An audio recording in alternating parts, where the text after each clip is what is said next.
Welcome and thank you for coming. I'm Joe LaValle, your town moderator. This is an annual meeting for the registered voters who wish to participate in this process.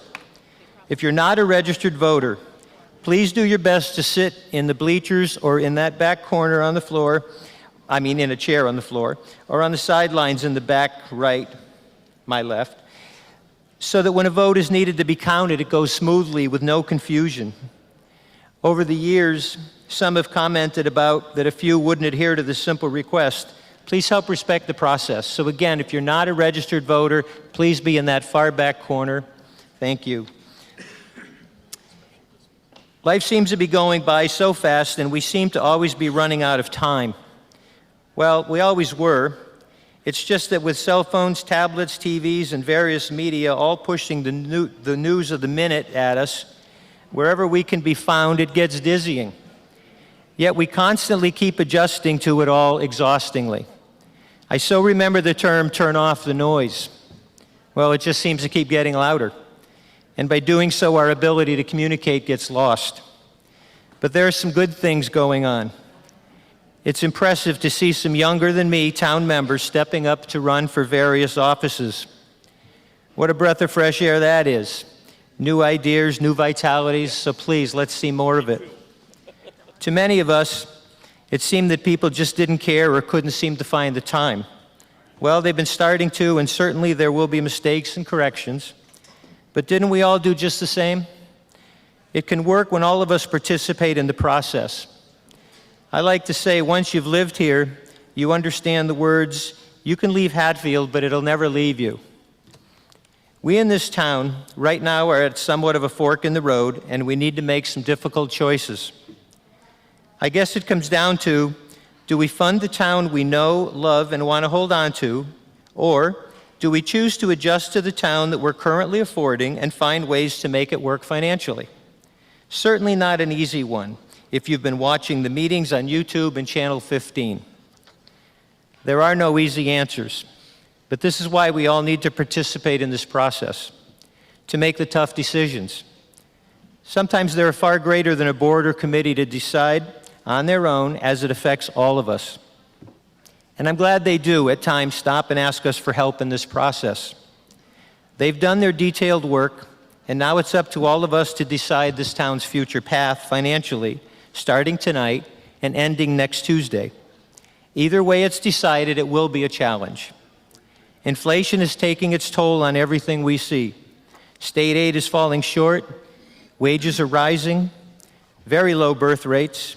There's such a shortage of workers that everyone's doing whatever they can to take anyone else's workers.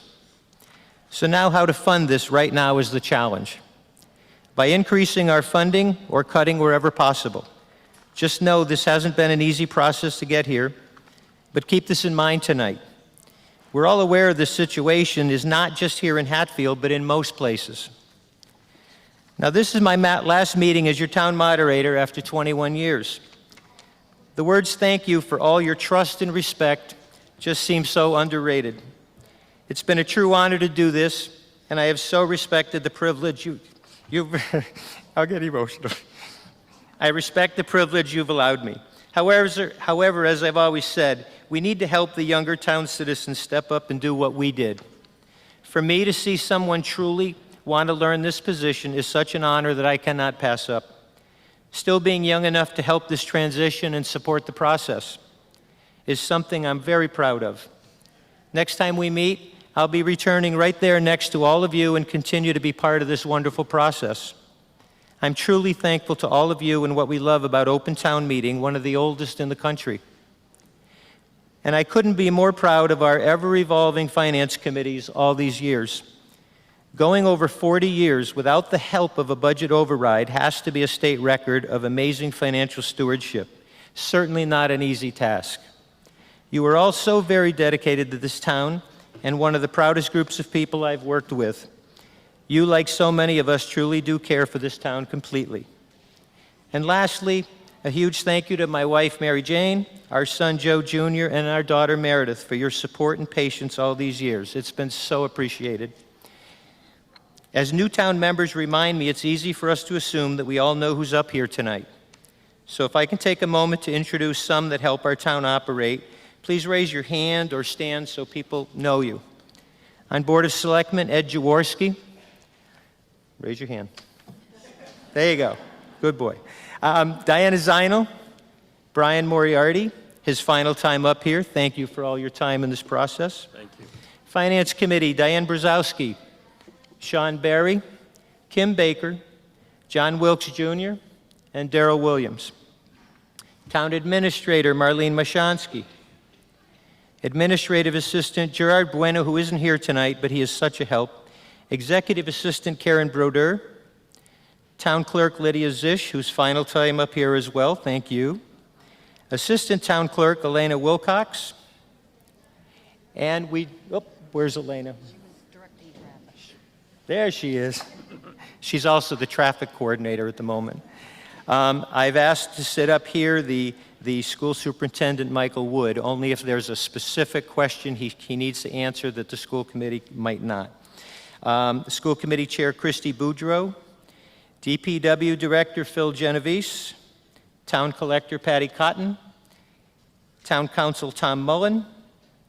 Our town accountant, Lori Dell'Olio. And if I miss someone, my apologies.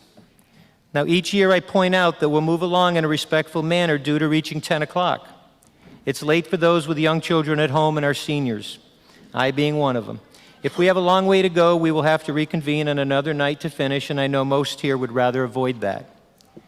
As I've been holding to these past few years, I'll keep you to 2 times up at the mic per article, so all have a chance to comment. I do listen to your feedback during the year, and yes, we did get away from it for a bit, and my apologies.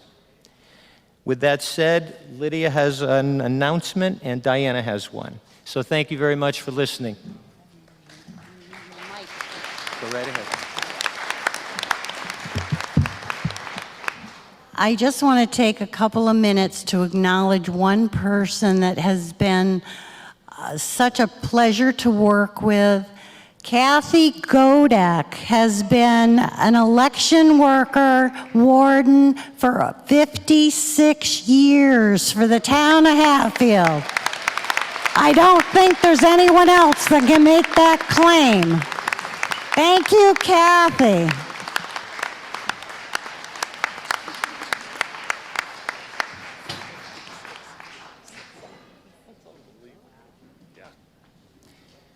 She's got to give some incentive to a lot of the younger people. If she can do that for 50 years, I can do this for 21. There's a lot of younger people that can step up. And yes, you know, when you get into a board or a committee, the first time you do it, we all made mistakes. We all, screwed up. But we had people around to help us fix it. It's not the mistake you make, it's what you do about it. So don't be afraid to step up and give a shot at a committee, give a shot at a board, and try something. You've all got something to offer because you're all here, you care about this town. So thank you. Now Diana has something. Good evening, everybody. It's really great to see such a big crowd here tonight. I have a few things. First, I want to start off by acknowledging the passing this year of Jerry Clark. If you open the town report, you'll see that his picture's in there. I just want to read what we've put in here for him. A genuine, one-of-a-kind individual, we remember Jerry for his passionate work and support for veterans. He served the United States Army from 1965 and was deployed to Vietnam in 1966. A recipient of the Combat Infantry Badge, Air Medal, and the Army Commendation Medal, Jerry was honorably discharged in 1968.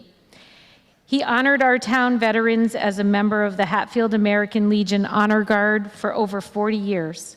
Jerry was appointed Veteran Services Officer for Hatfield on March 10, 2015, serving our community veterans with so much ambition and pride up until his passing in December of 2022. His devotion to supporting military veterans and the work he surrounded himself with will be remembered, sadly and missed by so many. So if we could just have a moment of silence for Jerry.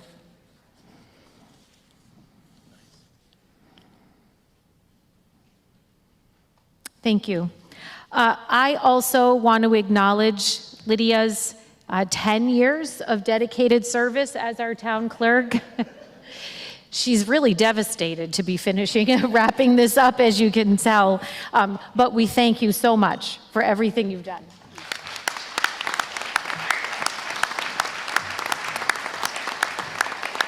And of course, I have to recognize Joe's 21 years as moderator. Joe has been a friend for over 40 years. Really, I would call you family.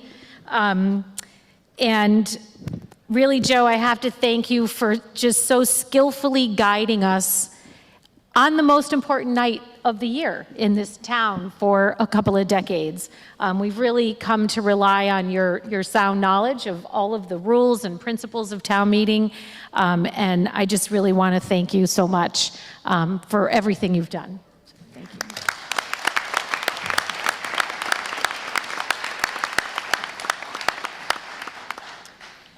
So our town report, we actually have 2 dedications this year.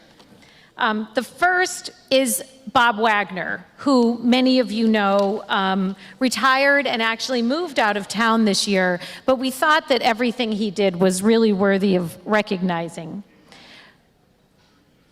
So let me just read what we've put in the town report. A notable presence for support of agriculture, preserving open space, and land preservation, Bob's professional knowledge, commitment, and dedication persevered for 22 years serving our community.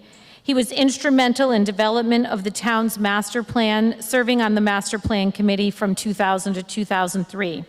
He represented the Open Space Committee from 2002 to 2003.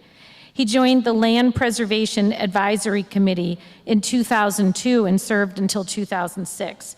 He was a member of the Planning Board from 2013 and 2022, and he served 21 years on the Agricultural Advisory Commission. An advocate for adopting the Community Preservation Act to protect open lands, farm and forest lands, public drinking watershed areas, and natural areas, acquire, rehabilitate, and restore historic buildings and sites, including those owned by the town. Bob encouraged the town to participate in that program. As a member of the Planning Board and Agricultural Advisory Commission, Bob represented the Community Preservation Committee since its inception in 2007, also serving as its chair. This committee has funded many important town projects. In his professional career, Bob worked for the American Farmland Trust, promoting and developing farmland protection strategies and programs until his retirement.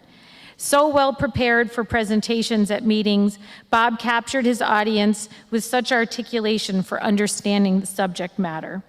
Bob, you have inspired us, have inspired so many of us, and because of that knowledge and work, the community continues to evolve. Bob was not able to be here. I did have a chance to talk with him on the phone, and he wanted me to read just a little message. He said, "My sincere thanks and appreciation for this wonderful honor. I'm just sorry that I can't be present to thank you in person. It was my distinct pleasure to work with so many dedicated volunteers, staff, and elected officials to represent the best interests of Hatfield and to preserve and promote what makes Hatfield such a special place to live, to learn, and to raise a family. I will always cherish this experience and this honor. Thank you." And we do hope to actually have a chance to see Bob next week and give him one of the town reports in person. And then the last dedication tonight is to my colleague, Brian Moriarty. Did you know this? I had no idea. It's right here in print, Brian. I don't have a book. I know. So I'm glad we surprised you with this. Absolutely, thank you. It's really been such a pleasure. We're going to miss you, right? Right, Ed? So as Brian wraps up over 2 decades of dedicated service to the town of Hatfield, we are honored to dedicate this year's town report to him. We recognize and appreciate his hard work and dedication to the various boards and committees that he has served on for the last 23 years. First elected to the school committee in 2000 for a 3-year term, Brian returned to the committee in 2006 for another 3-year term. Re-elected in 2009, Brian remained on the school committee for 10 years, all totaled. He served as a strong advocate for Hatfield Public Schools for 16 years. He also served on the School Building Remediation Committee, and from 2008 to 2010, Brian represented the Municipal Use Working Group, which focused on the redevelopment of the center school. Between 2002 and 2005, Brian was a member of the Recreation Commission. Since being elected to the Select Board in 2014, Brian has been a representative to the Franklin Regional Transportation Authority, which provides public transportation for Hatfield along Route 5 and 10, the Pioneer Valley Planning Commission, and the Capital Improvement Planning Committee. During his tenure on the Select Board, Brian has been instrumental in working with state legislators and state agencies on funding for infrastructure projects and the renovations to Memorial Town Hall. During his 9 years, he represented the board in DPW contract negotiations. Brian's legacy is his thoughtful work in skillfully maneuvering the often difficult tasks before the Select Board. His endless dedication to the residents and businesses of Hatfield will long be remembered. Thank you, Brian, for 28 years of service to our community.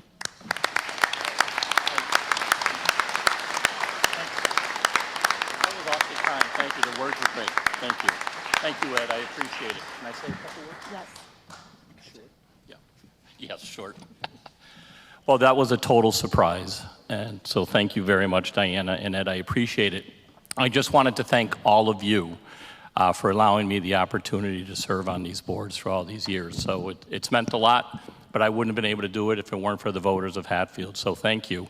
And lastly, I want to thank my wife, who's always been there by my side. So she's in the back now. Thanks, honey.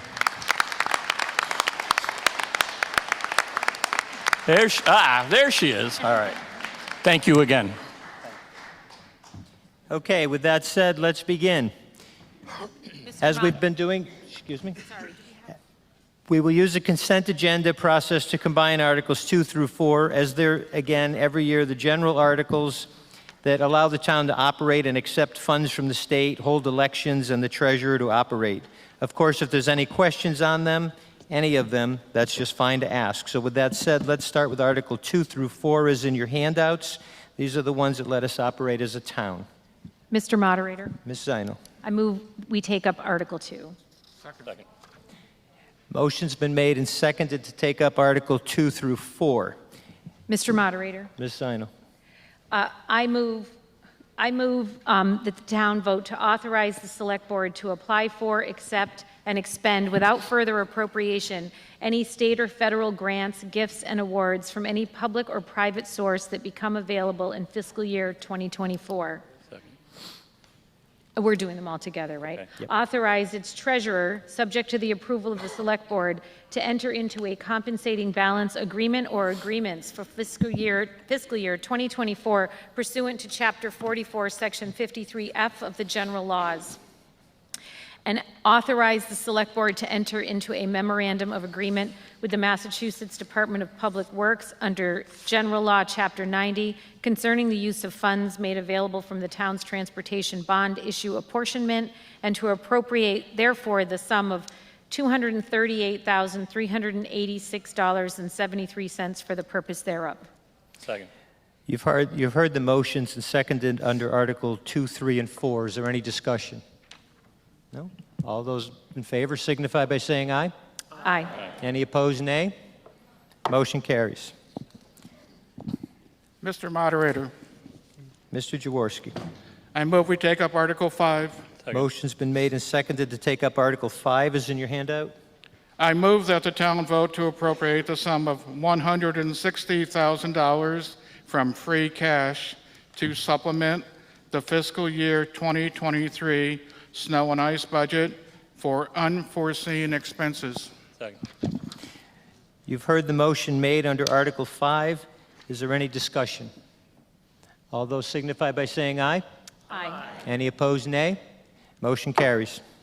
Mr. Moderator, Mr. Moriarty. I move we take up Article 6. Second.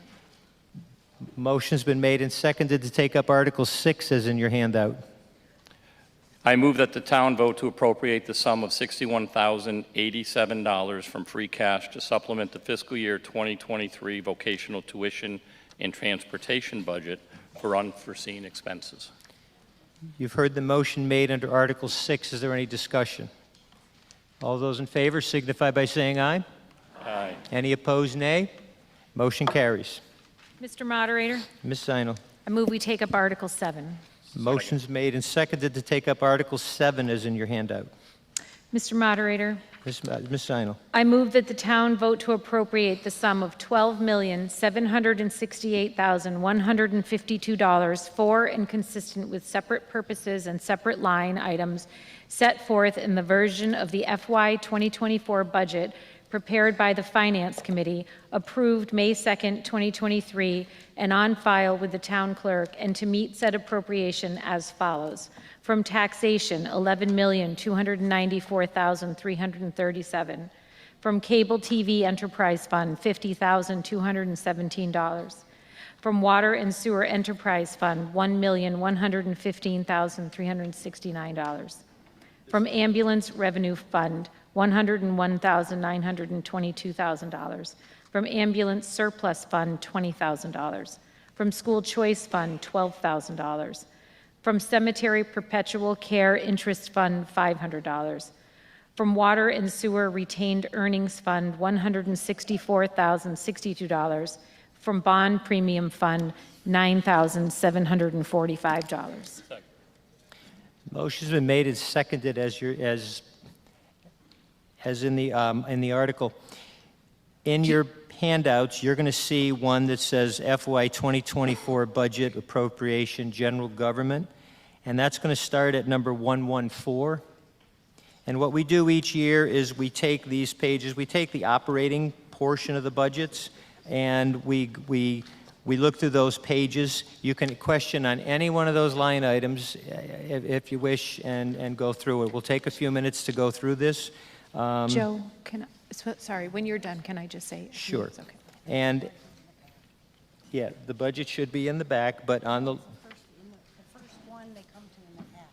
Yeah, all right, it's the first one you come to in your packet, but you're going to see 114 moderator, selectmen emergency fund, 112.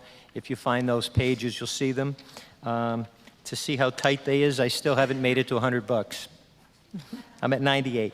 But if you see that number, then you know you're on the right page. So if we take the first page, 114.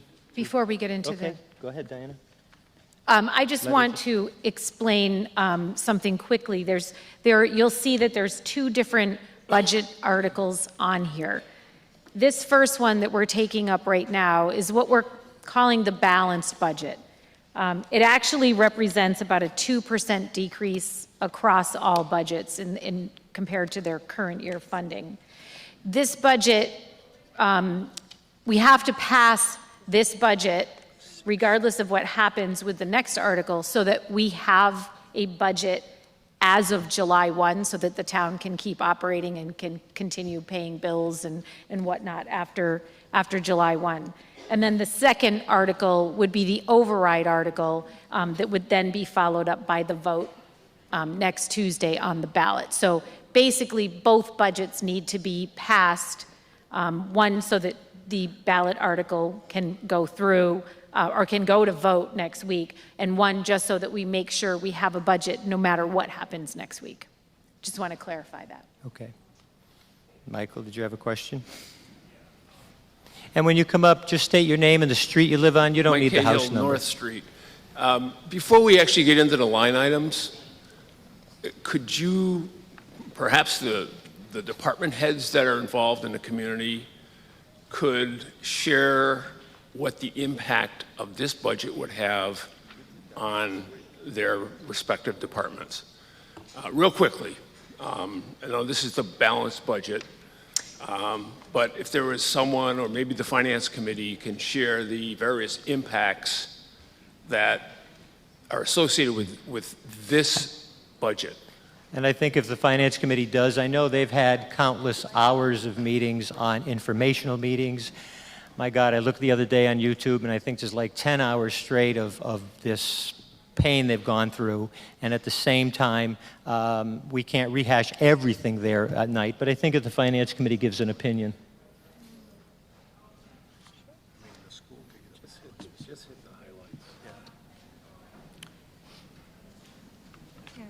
Diane, pull the mic closer too, because it's going to be.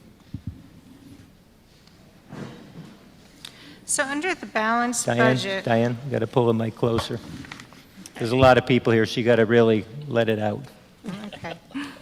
Under the balanced budget, there would be approximately 2.5% decrease over the current 2023 budget. So as you can imagine, that would be quite a difference between the operations of 2023 and the potential 2024 budget. The school has given quite a bit of a presentation when we met last week, telling all of the different things that would have to be cut in order to meet this balanced budget. Because what happens is we have contractual obligations with our teachers and other staff that have to be met. And so that adds to your budget even without adding programs or anything else. There's also been a decrease in revenue from decline in enrollment in the school. And let's see, and also last year, we had quite a bit of a hole in our budget and we were able to make it work because we had over $1 million worth of free cash. And some of that was used to just use for operations in 2023.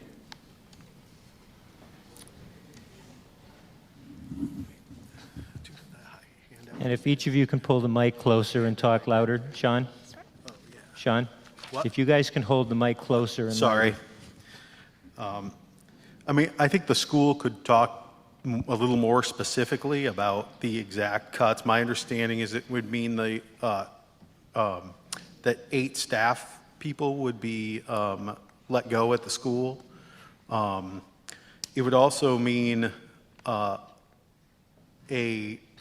the increase that we made to fire and ambulance, I'm going to just put it as one thing because the way money has moved back and forth between those two lines over the last 2 years, so you can't compare them across years really, but put together, it would mean a $182,000 decrease that we funded out of free cash last year that we spoke about when we did that last year.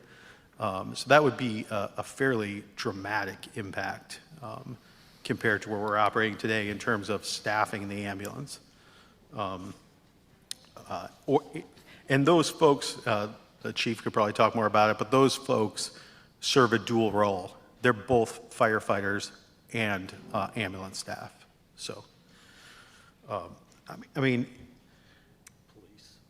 yeah, it would definitely mean unfilled shifts at the police department for sure. A couple of things that are impacting this, just to try to make it as brief as possible. We're having a more difficult time attracting per diem staff to work pick-up shifts without being employees. This should be no strange story to anyone who's trying to hire anyone. Trying to hire people who are not full-time employees to do work is much harder than it used to be, especially in police and public safety positions. Also, we've had some fairly large increases in costs.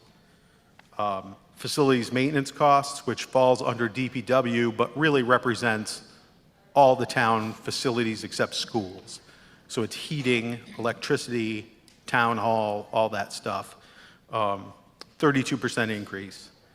Our retirement assessment to the Hampshire County Retirement System, now part of the state system as well, 21% increase in costs. Since over the last couple of years, we've seen a 19% cost in health insurance, which some of that is due to hiring people, but this year alone, we had a 6% increase just from the rate. And that is, if you consider the fact that we went probably 3 or 4 years without any real increase in health insurance, that's unheard of. The health insurance trust that we are part of does an excellent job keeping costs down. And over the last couple of years, we've seen a 22% Medicare increase. So the town basically, over the last several years, the 2.5% levy increase equals about $200,000 to $220,000, somewhere in there, and you've had about $75,000 a year in new growth. So that means you're taking in somewhere in the neighborhood of 3.2% new revenue, 3.1% new revenue every year. And that's really hard to manage when you're, when over 2 years your retirement assessment increases 21%, or your facilities maintenance increases 32%. Managing on a 3.1%, 3.2% increase every year means you're going to have to cut services every year. Unless something happens. So that's the impact you're seeing. That's why the budget can't be level funded. It can't even be level funded without some kind of revenue increase, because you have fixed costs that are increasing at more rapidly than you can fill the hole at the moment. So that's the reason for, why we can't just level fund it even. We actually have to cut departments. I mean, the 2+% cut is not totally across the board. I mean, there are some very small departments that did not take a cut because there's really no significant savings to make. The library did not get cut because we depend on, if we cut the library, we lose the state grant that helps to support it. So it seemed foolish to take a double hit there. And beyond that, there's obviously small things like the $143.78 a year that the school committee gets paid, or I don't know what the moderator's getting. Joe, what are you getting? $98 or something? I don't think we cut that either. I'll give up my $2. But there's I'll help this town any way I can. A lot of small stuff that got left out because it's not worth it.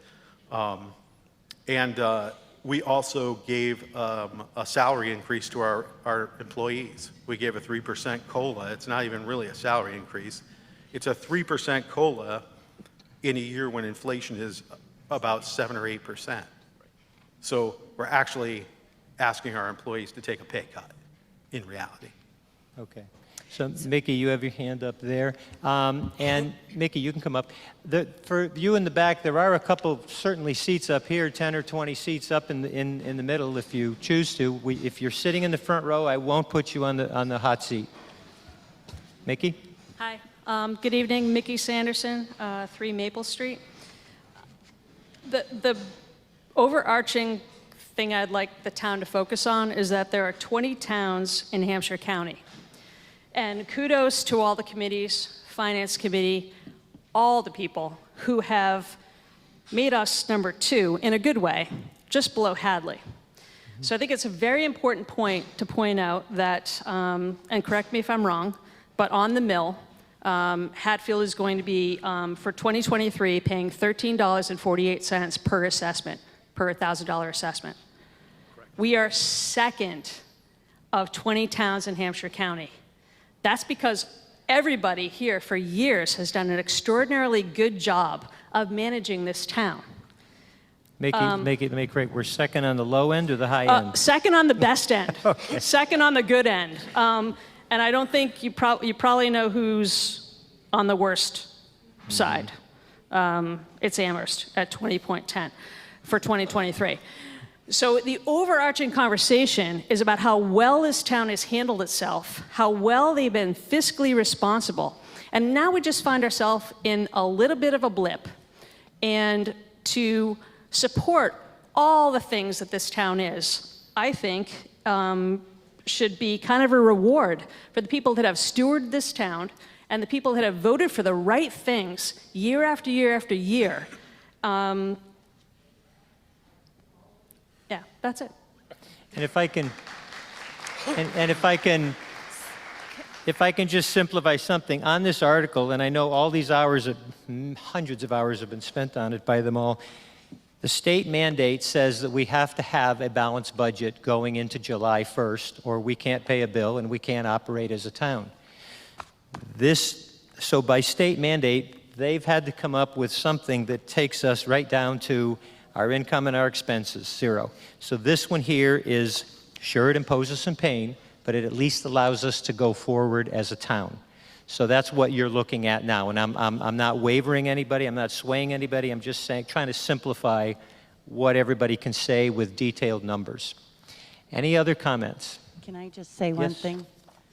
Bottom line is, we've got to pass this budget. If we don't pass this budget, we have no budget if the override doesn't pass. So we kind of just have to pass this budget. Okay. That's it. Okay, any other questions? All right, all those in favor of this article signify by saying aye. Aye. Any opposed, nay? Article carries. Thank you. Mr. Moderator, Mr. Jaworski. I move we take up Article 8. Motion's been made and seconded to take up Article 8 is in your handout. I move that the town vote to appropriate the sum of $1,256,611 from the tax levy for the purposes of funding the operating budgets of the town and public schools for fiscal year 2024, contingent upon passage of Proposition 2.5 ballot question under General Laws, Chapter 59, Section 21C. You've heard the motion in Article 8 made. Now I just, again, in the sake of explaining to I've had, oh God, in the past 3 days, probably 25 calls from people trying to understand what this is about. The reality is this override article is a two-parter. Tonight, we're essentially, in layman's terms, we're certifying it as an article to be on the ballot. The ballots are printed, that's by state rule. The article is on the ballot at a fixed number. If the article next Tuesday fails, it's dead. It's instead of 150, God, thank you all for coming, 200 people, we might hopefully get 1,000, 1,200, 1,500 people vote and state their piece. If tonight we say no to it, and next Tuesday it passes, we have to quickly have another town meeting just like this to certify it. So it's a two-parter, and it really, everything depends on next Tuesday. So if you approve it tonight, it doesn't pass. It's got to be next Tuesday. If you deny it tonight, we got to have another town meeting if it passes. If both fail, it fails, and the people spoke. So now, are there any questions on this article? All right. And this all is those, only a simple majority. Okay. All those in favor signify by saying aye. Aye. Any opposed, nay. Motion carries. Thank you. I hope I made it easy. I'm trying to. Mr. Moderator, Mr. Moriarty. I move we take up Article 9. Motion's been made and seconded to take up Article 9 is in your handout. Mr. Moderator, Mr. Moriarty. I move the town vote to set the spending limits for the revolving funds under Massachusetts General Laws, Chapter 44, Section 53E and a half, for the fiscal year beginning July 1st, 2023, as in your handout. Now, there's a graph there. If anybody would like him to read the graph, they can. It probably would be rather boring, but it is in your handout. Is there any discussion on Article 9? Michael? Home at this point, but I want to ask a question. The Mike Cahill, North Street. There's still more to do, Yeah, I Michael. know. Could you guys tell us what the balances are, or are they in a schedule here that's attached in each of these funds as of the end of the fiscal year, or the estimated balance as of the end of June? If that's going to take a long time, forget it. Well, no, Marlene doesn't have them readily available, so we would be sitting. Computer on and look it up for you if you want. Okay. Is there any other discussion? All those in favor signify by saying aye. Aye. Any opposed, nay. Motion carries. Mr. Moderator, Ms. Zinal. I move we take up Article 10. The motion's been made and seconded to take up Article 10 is in your handout. Mr. Moderator, Ms. Zinal. I move that the town vote to rescind the following bond authorization projects. Connecticut River Dike Repairs Stabilization, Article 37 of the May 13, 2009 Annual Town Meeting. Smith Academy School Roof and Windows, Article 5 of the May 13, 2014 Annual Town Meeting. Green Communities Energy Grant, Article 26 of the May 9, 2017 Annual Town Meeting. Land Purchase Horse Mountain, Article 9 of the May 9, 2017 Annual Town Meeting. Second. You've heard the motion made and seconded in Article 10. Again, I'll make it simple for you. This is money that's sitting out in bond articles and items we've set aside, and it was not spent, and they're taking it back. Is there any discussion? All those in favor signify by saying aye. Aye. Any opposed, nay. Motion carries. Mr. Moderator, Mr. Jaworski. I move we take up Article 11. Second. Motion's made and seconded to take up Article 11 as in your handout. I move that the town vote to accept Mass General Law, Chapter 71, Section 71F, authorizing the Hatfield School Committee to receive tuition payments for non-resident students, said funds to be deposited with the treasurer and held in a separate account, and to be expended by the school committee without further appropriation for expenses incurred in providing special education programs for such non-resident students. Second. You've heard the motion made and seconded in Article 11. Is there any discussion? All those in favor signify by saying aye. Aye. Any opposed, nay. Motion carries. Mr. Moderator, Mr. Moriarty. I move we take up Article 12. Second. Motion's made and seconded to take up Article 12 as in your handout. Mr. Moderator, Mr. Moriarty. I move that the town vote to authorize the Select Board to seek and expend without further appropriation, in cooperation with the City of Northampton, state and/or federal funding for the design of a proposed Connecticut River Greenway multi-use trail, with the City of Northampton designated as the lead community. Such trail to run from the intersection of Hatfield Road and Elm Court in Northampton, southward along existing railroad tracks, crossing approximately 750 feet of land owned by the town of Hatfield to Damon Road in Northampton. Second. You've heard the motion made and seconded in Article 12. Is there any discussion? Mark?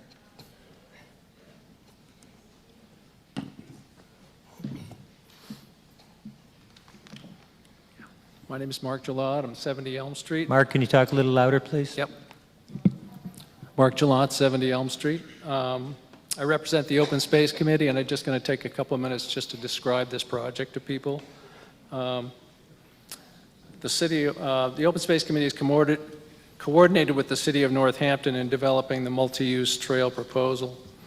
The proposed trail would be 1.5 miles long and have a terminus at the end of Elm Court, just before the railroad bridge, and the Connecticut River Greenway on Damon Road in Northampton. The trail would be paved and be 10 feet wide with 2-foot grass shoulders, and it would run parallel to the railway line between it and the Connecticut River. And there would be a continuous fence between the path and the rail bed. And the trail would be for walkers, hikers, joggers, cyclists, and would not allow any motorized vehicles. 90% of the trail would be in Northampton, and 10%, or about 750 feet, would be in Hatfield. Currently, the project is at 10% design stage, and the City of Northampton will pay for finishing the design and the engineering. Hatfield would only be required to donate a right-of-way through the property it owns. The actual construction would be funded by Mass DOT, and a timeline for construction has not been established, but most likely is 2 to 5 years from now. The cost to Hatfield would not be significant, consisting of legal and administrative costs and surveying for the easements required. Northampton is also committed to maintaining the portion of the trail that runs through Hatfield, so this will not be a town responsibility. The goals of the proposed trail are: 1, provide a new recreational trail for walking and biking; 2, provide unique views of the Hatfield for the Connecticut River and the Holyoke Range with picnicking and rest overlooks; provide a safe and easy access to the Norwottuck Trail and its extensions; and a new extension is being constructed now along a short stretch of Damon Road. And 4, provide a safe, sustainable commuting access to parts of the valley for those who choose not to use a car. There was a public forum held last September at Smith Academy where this proposal was discussed and where residents were urged to speak about concerns or questions they had. There were about 75 people in attendance, and 24 residents got up and expressed their views of the project. Prior to the forum, the Open Space Committee visited all the houses on Elm Court and knocked on doors and talked with many residents to hear their concerns and questions. As in the forum, there were a variety of viewpoints expressed from those opposed, in favor, and those needing more information. The primary concerns we heard from Elm Court residents were issues related to traffic, parking, change to the neighborhood, out-of-towners coming into town, effect on wildlife, but a number of those we talked to thought that the proposal was interesting. In an effort to respond to people's concern, we spoke with police chiefs from Hatfield, Northampton, and Williamsburg to try to get info about the potential for crime on the trail. Chief Casper of Northampton told me that there's very little crime on the path, and when it does occur, it is closer to downtown. She considers the rail trails in Northampton to be very safe, and the outlying sections similar to Hatfield's situation, such as Leeds, report no problems. The Williamsburg Chief Wickland told me there has been one instance of graffiti on the trail, a few instances of trespassing beyond where the trail ends, and also some littering. All the chiefs that I spoke with said there are occasionally homeless people who camp near the river, near where the trail passes, but none connected homelessness with crime on the path. It's important to say that Mass DOT will defer to the town regarding whether we choose to designate parking at the end of Elm Court or not. Parking is not mandatory for the project, but should be considered. Right now, the proposal has an option for 4 off-street parking spaces, and it would be up to the town to decide if any or some street parking will be restricted. There is ample space for off-street and street parking if desired, and it would be a good distance from homes. Hatfield's Chief DeKoschak said parking in the area should be adequate. Signage such as resident parking only may be considered to help confine any parking to the far end of Elm Court. Users in Hatfield should be encouraged to ride their bikes to the trailhead, which would also reduce the number of vehicles that need to park there. Finally, I spoke with Craig Della Penna, a local realtor who specializes in marketing homes near bike trails. His experience is that homes sell faster at a higher price and often with multiple offers, and are very desirable when located near bike trails. Property values would increase in proximity to the path. Overall, the Open Space Committee feels the project has many pluses for Hatfield, and that it would be an asset to the Elm Court residents and the town as a whole. We urge Hatfielders to consider carefully all these issues when casting your vote this evening. I would also ask the moderator to consider an actual vote count if the vote is close. Thank you. Okay.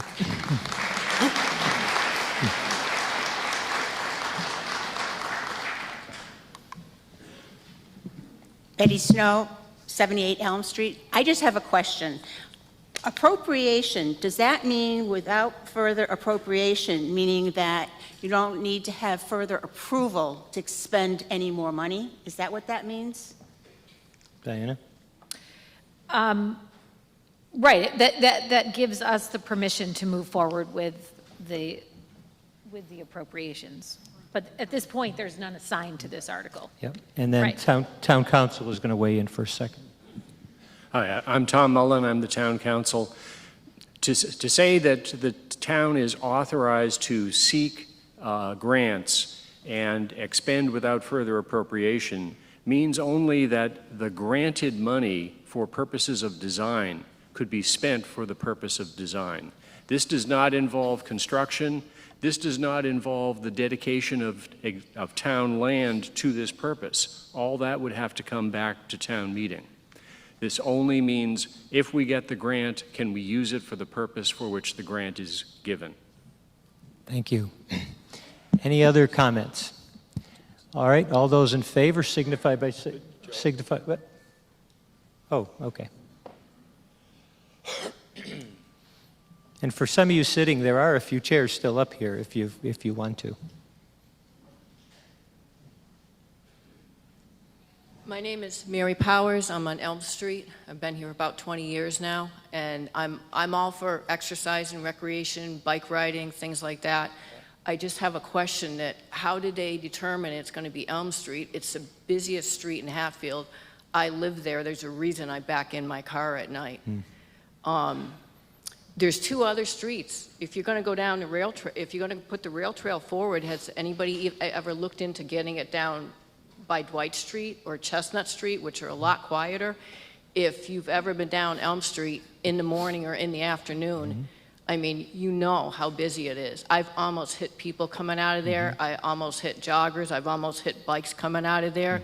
And I'm avid with exercise. I agree with recreation and all that, but to have it come down that street, just, has anybody looked into any of the other streets further down? Well, I will say that I know they had a meeting in here, in the school thing, and they went over all kinds of questions. I was surprised how many people in that neighborhood didn't show up, and I'm just saying that as a person, but I will say we've got so much more traffic in town, and I know part of it is because of what's going on with Damon Road. You've got people coming up through Hatfield to take the Blue Bridge to get to Amherst. And yet, sadly, I hear last night on the news they're going to finish Damon Road in 2024, summer of 2024. So I've gotten almost clipped in lots of spots too, and it's very unnerving. It really is. Is there options to look at it going further up into like Chestnut Street or Dwight or Bridge Street?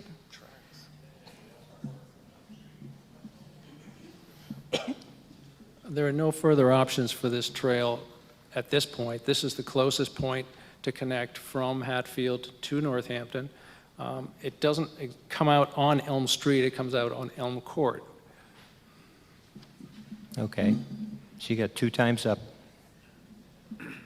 That was my question. Okay. I don't know, so there's no other options to go forward. Apparently not. All right. Any other questions?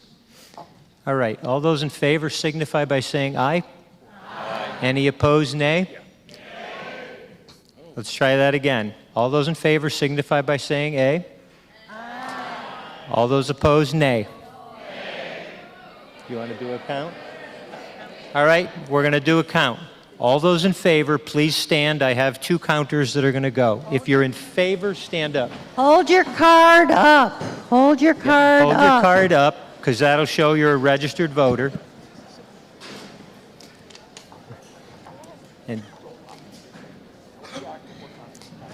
And don't sit until they're past you.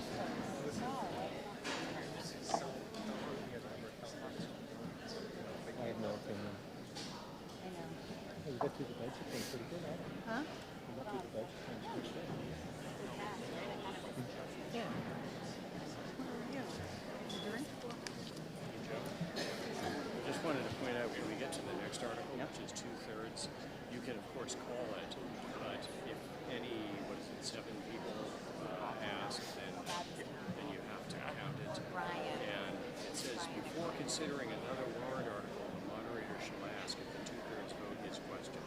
Okay. Just You have to ask it. You have to ask it. Yeah. And if I get close to forgetting, just please grab the mic and say that. Okay. I'm not insulted.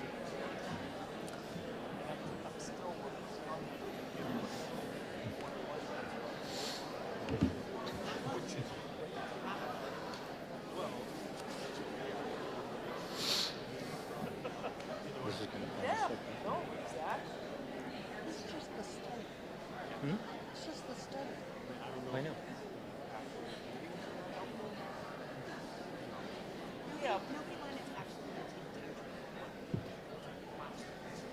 Well, I think I got them to agree to put in 2 stop signs where the Farmers Club is and make it a 4-way stop. Oh, yeah. No. Ed, you almost got run over. I got clipped twice, almost clipped twice this week. You got to slow those trucks down. Yes. And they'll at least turn and go out to Chestnut Street and that way. This makes it 4 stop signs before they get to 91, and you can't even get out on 91 by the borough. Oh, no. It's terrible. Come on. It's good for you. I don't want you to get a blood clot. Okay. on your last meeting. Okay, you can sit down. Would that be something? Thank you very much. All those opposed to it, please stand. If you're opposed to this article. Wow, they're just loud.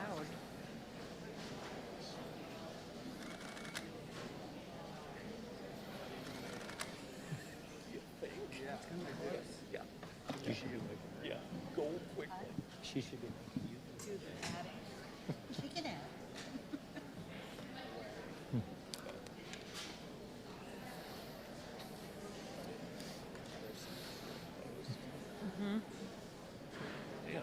No.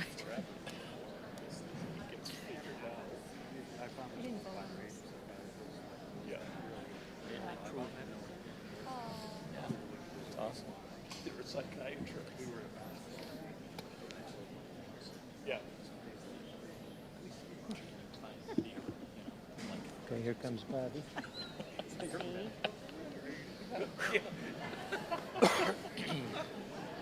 What is it? That's not a great idea. Remember, I'll find someone else. If they were standing or not, but they got to have a ticket. Correct. Yep, right. Well, that's why it was nice, she said, if you hold your ticket up. Yeah. 39? No.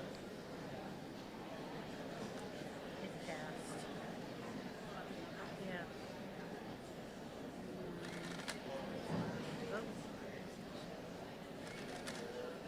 I know. There's always one article that I don't would have thought. So we're going to spend. It's a majority vote anyway, Yes. so why don't you read the numbers? Likewise. Sure. Okay, 257 yeses and 62 noes. okay. It's a majority vote, motion carries. Mr. Moderator, Ms. Zinal. I move that we take up Article 13. Motion's made and seconded to take up Article 13. Mr. Moderator, Ms. Zinal. I move that the town vote pursuant to General Law, Chapter 40, Section 14, and all other enabling laws to authorize the Select Board to acquire by gift or purchase, or to take by eminent domain, such temporary and permanent easements and rights as shown on a plan dated April 13th, 2023, a copy of which is on file with the town clerk's office, as may be necessary in connection with the Route 5 water and sewer infrastructure improvements projects, including without limitation easements for the installation and maintenance of pump stations, force mains, manholes, pipes, conduits, and related improvements as follows. A permanent easement of approximately 1,000 square feet and a temporary construction easement of approximately 1,750 square feet at 32 West Street, and to appropriate the sum of $5,000 by transfer from water and sewer retained earnings for such acquisition. Second. You've heard the motion made in Article 13. Is there any discussion? In the back.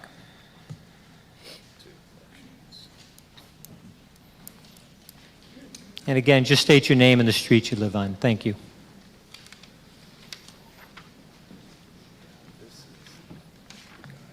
My name is Scott Fanoff. I live at 80 Prospect Street in Hatfield, Mass. Can you talk? A little closer? Okay. Yep. Thank you. I'm here basically to speak on the behalf of Lou and Dennis Ruthier. They've been in business in a machine shop on Route 5, south of the restaurant, for 37 years at that location. They're talented machinists that can fix anything, especially old farm equipment for most of the farmers in this town, and a lot of hydraulic stuff for a lot of different companies and stuff. The pump station is 2 large underground tanks and going to be set, and stuff set above the ground components, machine maintenance hatches, electrical panels, protective post ballards. Prior to plans, put both tanks and structures next door north of the property. Then earlier this year, it was divided between 2 properties. Then just a couple weeks ago, a new plan comes out, and it's all on Ruthier's property. absolutely everything, both tanks, above-ground structures, the easement, and the easements which is subject to vote.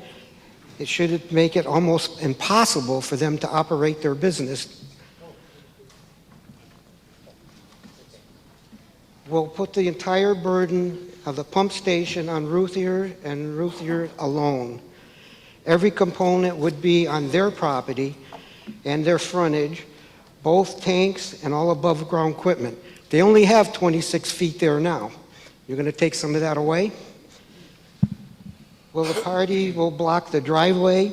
Problem one, they have very little frontage north of the stream. Two, cranes and heavy equipment and trucks go in and out of there. It's going to make it almost impossible for them to do it. We'll put one of the tanks in the valve tip in the stream bed. Not far from Ruthier's, have no shoulder, the entire burden of this pump station. Not workable with the heavy trucks and equipment that have to use that driveway. On the behalf of Ruthier's, I please ask everybody to vote no on 13. Okay. In the back. George?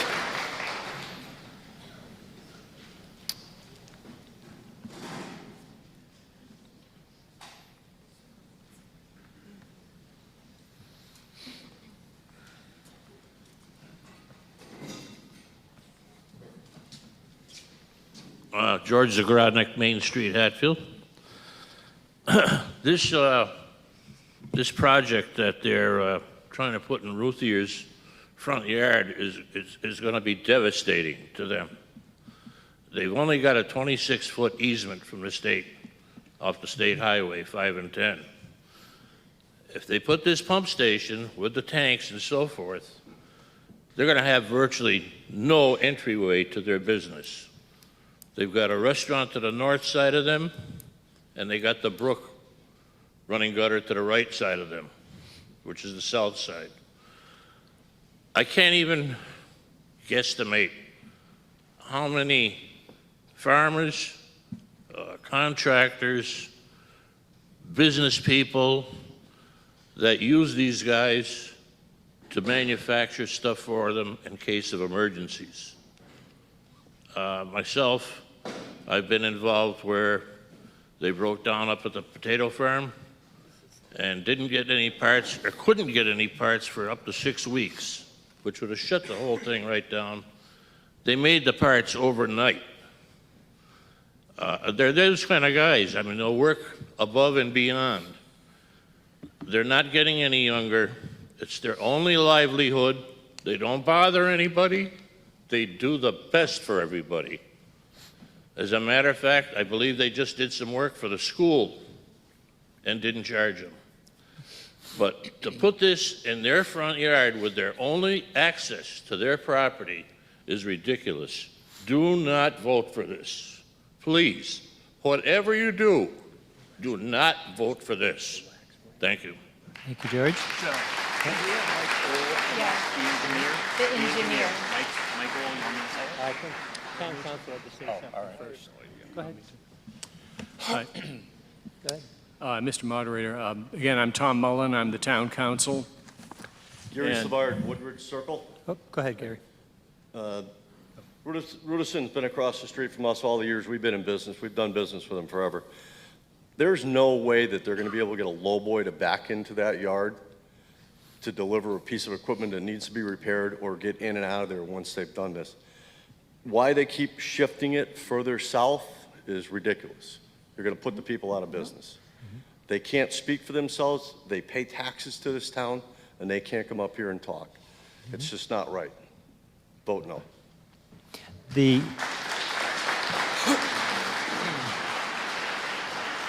And I'm gonna take a minute, Gary, to just explain about non-registered voters, and I've had it with a couple of attorneys tonight. When this country was started and the British were here, the settlers in all these villages tried to meet. Just a little quick history lesson. And they weren't allowed to meet without the British overseeing them. So what did they do? They set up a town church, and on Sunday they would meet in their town church, and they would bar the door, and they would quickly appoint a moderator, and they would do their business and not let the British in because they were in church. But in fact, that's how the early town meeting started. They wouldn't let outsiders come into their town meeting to speak. Now, all these years later, we wind up with people wanting an engineer, an attorney, and different people to come and state their case for them. Well, at some point, we're going to end up with an attorney sitting between each and every one of us, listening to attorneys instead of you, the registered voters of this town. So the idea is that an outside person, whether it's an engineer, an attorney, they can answer a specific question if your permission is given. But they can't come up here and give a whole diatribe, and they can't come up here and represent their person they're representing and explain this whole case in an attorney's set of ways. We don't follow Robert's Rules of Orders, we follow town rules. And town rules go all the way back to the 1600s. And by the grace of God, we're still practicing that today. So this is a legislative body at a select board meeting, at a school meeting. That's an open forum where people can go and talk and outsiders can come and go. This is a legislative body, no different than Congress or the State House. People can't just come in from anywhere in the world and talk. So if our state senator or our state representative wanted to come here and speak, I would say, no, you can't. You're here to answer a specific question. So if somebody on one of your boards can't answer that question, we would defer to, in this case, if the school committee couldn't answer a question, I would defer to the school administrator to answer just that question for you. So it's meant to keep the playing field level and not get us complicated with all the details of Robert's Rules of Order. So that's why we follow that, Gary. So if these individuals had an issue and they're not a registered voter, they have people like George and Gary and people that can come up and state their case for them if they wish. So I just wanted to clarify that and give you a little history lesson. Thank you. With that said, Town Council, you had something to go over.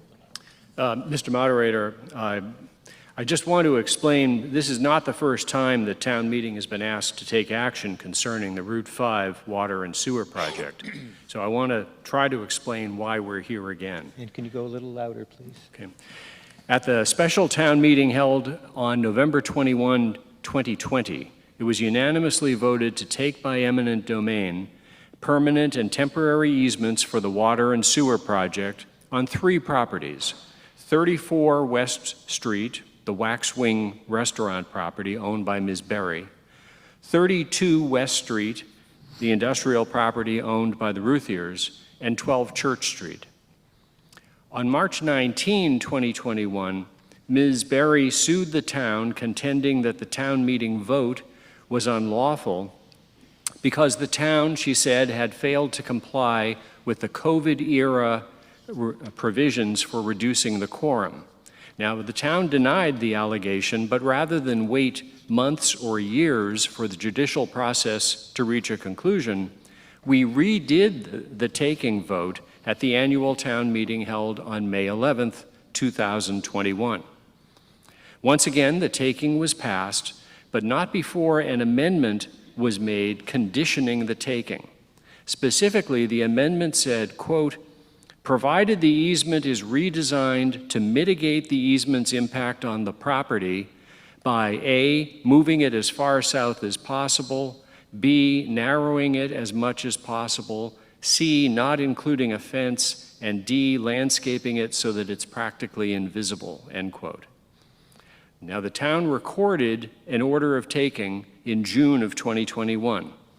In October of that year, Ms. Berry sought a preliminary injunction to prevent the town from entering onto her property and doing any construction there. She argued that the town had not complied with the amendment because the sewer-related infrastructure planned for her land could have been moved further south. The town's engineers produced first one plan, pushing all the facilities south of her property except a portion of the wet well, and then another moving all the infrastructure off her land and onto the Ruthier property just south of hers at 32 West Street.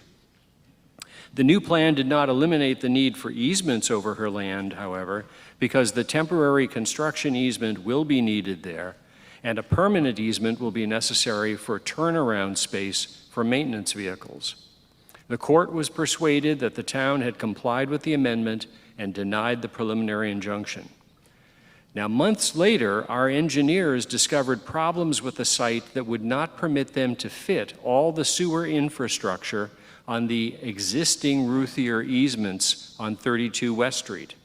I'll let engineer Michael Ohl explain that if he's allowed to speak, but legally it put the town in a quandary. We would either have to place some of the facilities on the Berry property after all, or expand our easements on the Ruthier land. Article 13 would expand the easements on the Ruthier property enough to permit the needed infrastructure to be placed entirely south of the Berry property. In that way, the town will comply with the 2021 town meeting amendment requiring that all facilities be pushed as far south as possible, and with the statements that I and our engineers made in good faith to the court. It also makes sense in terms of minimizing impact that any visible sewer-related structures be placed on an industrial property, such as 32 West Street, rather than on a lot containing a restaurant, which is the case with 34. Anybody else have comments? No? Okay. Oh, way in the back.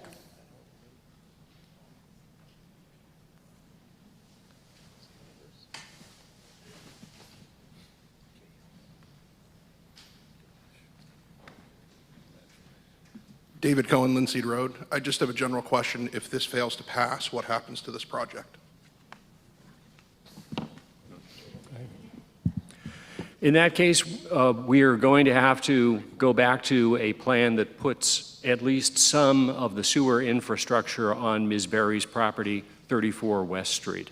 So denying this does not stop the project, it just shifts back to a previous plan? It shifts back and puts some of the infrastructure on her lot. Thank you. Back here. George?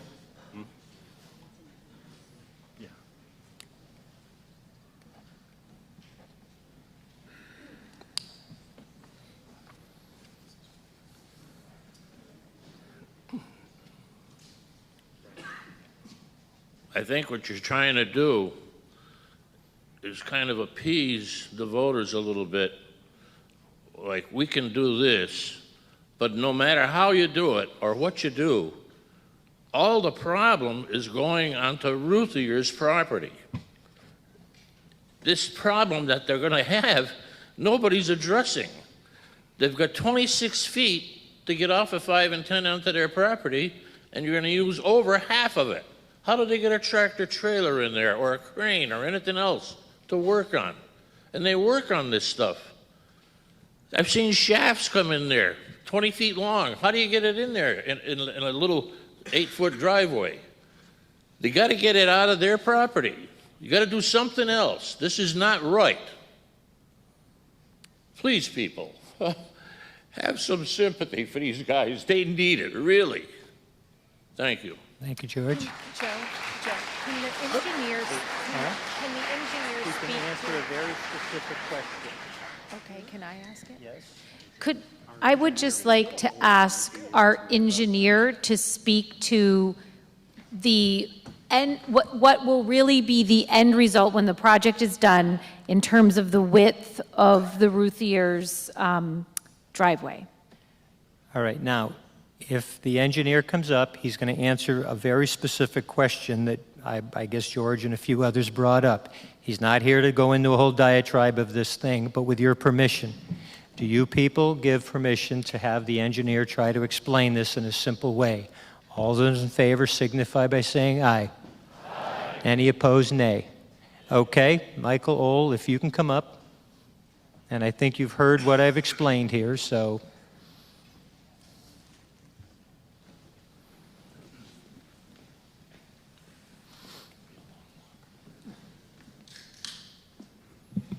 As you mentioned, I am Michael Ohl with Comprehensive Environmental. Talk a little louder. Michael Ohl with Comprehensive Environmental. I've been the engineer on this project since its inception, and just want to clarify a couple things. The infrastructure that will be installed, or currently is being proposed to be installed on the Ruthier property, consists of two primary pieces. One is a 8 by 8 square foot or 8 by 8 dimension square, 20 feet deep. That is the pumping wet well. What you'll see at the surface is a hatch and concrete, level with the ground. The other structure is an 8 foot by 10 foot in area structure that is a valve vault, and that will be roughly 7-8 feet deep. And again, you'll see a hatch at the surface, and that top of the concrete will actually be below grade. So you would see grass or gravel at the surface. Okay. Does anybody have a question while you've given her permission? Well, we'll get there. Could I just get, could you just, my question was, when the project's completed, the width of Ruthier's, the entrance to Ruthier's property will be how wide?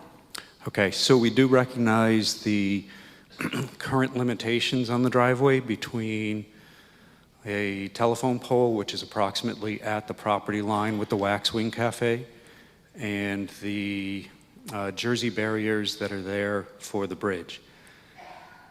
The proposal is to have the wet well, the 8 by 8 area tucked up against the property line on the left side if you're facing their business, with your back to the street, and the valve vault would be on the opposite side behind the Jersey barriers, so that area is not accessible right now anyways. Okay, I still just want to know how wide, do you know how wide the drive, in other words, how wide is it now, how wide will it be? Okay, at the end of the Michael, project? here's one problem, and I apologize for your profession, but when we come to town meeting, people have been at work all day, we're all tired, we all want to get back home, and we want people to just make our life simple and understandable. So I try to tell people with no disrespect at all, if you can convince, we're in a school, a 5th or 6th grade class of what you're saying, we'll get it. So Okay. give it a shot. Of the 26 feet that was mentioned, we will be using 10 feet that abuts the north side of the driveway up against the property line, and essentially nothing on the riverside because all of that will be tucked behind the Jersey barrier that already is not accessible. So of the 26, 16 feet would remain in width. Okay, so Kim, you had a question for him. If you can just wait there, Michael. Hi, Kim McGovern, Main Street. If it's underground, can it bear the weight of heavy trucks and equipment going over it into Ruthier's? And he's right behind you. The short answer is yes. Okay, and you had a question. All right, Lydia's going to separate herself as town clerk, recuse herself. That's the big word.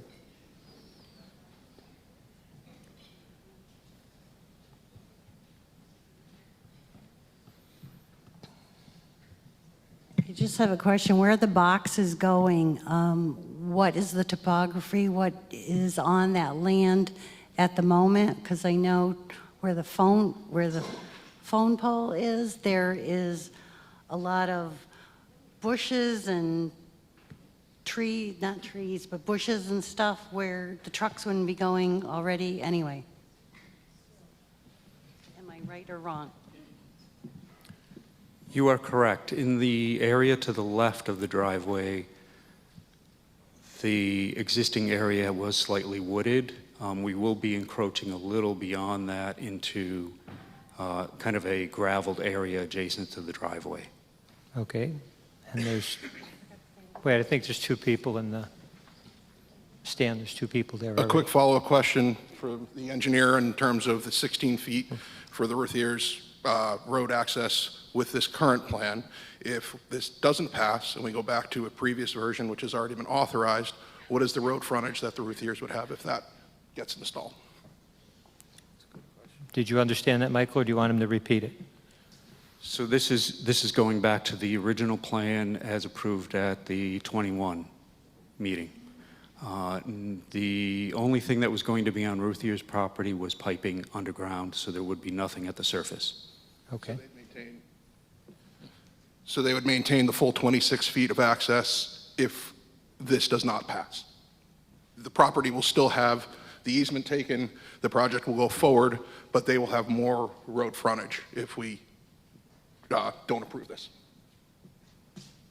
Correct. Thank you. Okay, Stan? Well, then It was mentioned that vehicles could drive over this structure. What would be the weight limit? Can you drive a 70,000-pound crane over it, or is it just a little Honda Civic? It will be H20 loading, which in plain English is the same as roads and bridges are constructed to meet that standard. Okay. Lydia had one more question. She's going to recuse again. Thank God she's got a backup. I never had one for 21 years.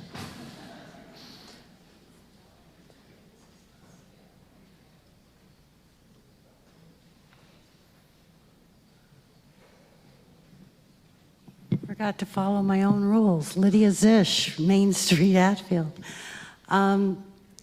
Currently, as I see it, because I go by there all the time, where the bushes are, then you got the driveway, then you got the Jersey barrier. So am I correct in saying that the portion that they use now as a driveway and they've been using as a driveway is going to be the same? They don't use the whole 26 feet.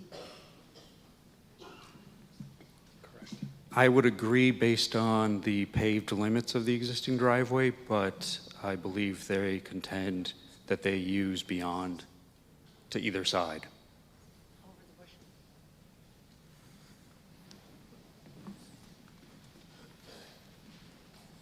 Terry Sprecher, 104 West Street. How long, if this plan went through, how long would the Ruthiers driveway be inaccessible to the Ruthiers? How long would that construction take? He's right behind you. The access to the property would be interrupted for about a week. Okay.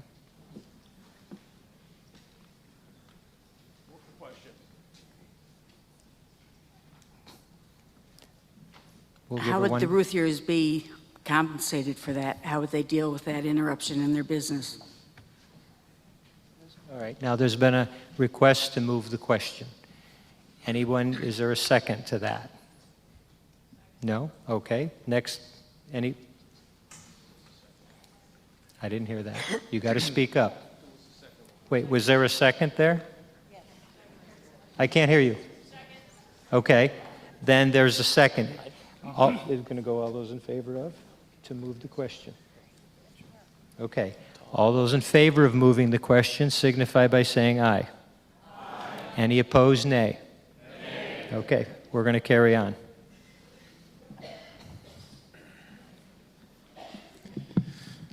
I'm going to try to explain it like you wanted it, Joe. You said Okay. you wanted it explained like a fifth grader could understand.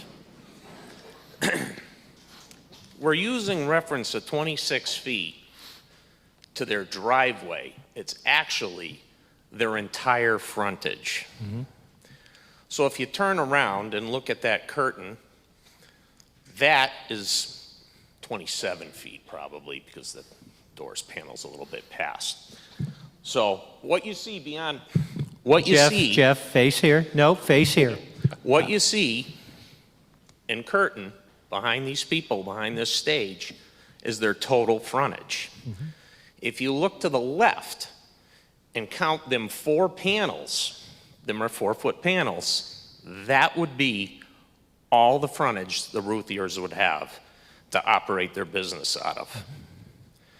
Now, I gotta be honest with you, they do work for municipalities, schools, colleges, loggers, farmers, millwrights, you name it, all right? They're an industrial business. There's a lot of people that would have a hard time getting a Prius through them 4 panels, never mind a semi-truck backed off the highway. Please, I ask you people, this is wrong. Totally dead set wrong. I wouldn't be here, up here talking about this if it's sickening. I mean, to do something like this to these 2 hardworking guys is absolutely sickening. And furthermore, after they have no frontage, if this, God forbid, goes through, what's that going to do to the value of their property? It is some of the, it's a large percentage of the nearly non-existent industrial property that we have in this town. Please vote this down. Okay, now I'm talking as the town clerk. Talk louder. I think, and for, against, whatever, I think what some people are missing is the understanding of what an easement is. Yes, you're taking the property, and correct me, attorney, if I'm wrong. You're taking the property, so if a repair needs to be made, the repair truck can turn around. It is just an easement. The driveway will exist, traffic will go in and out, and you cannot block an easement. So the driveway will remain the same. What else do I want to say? Not quite, okay.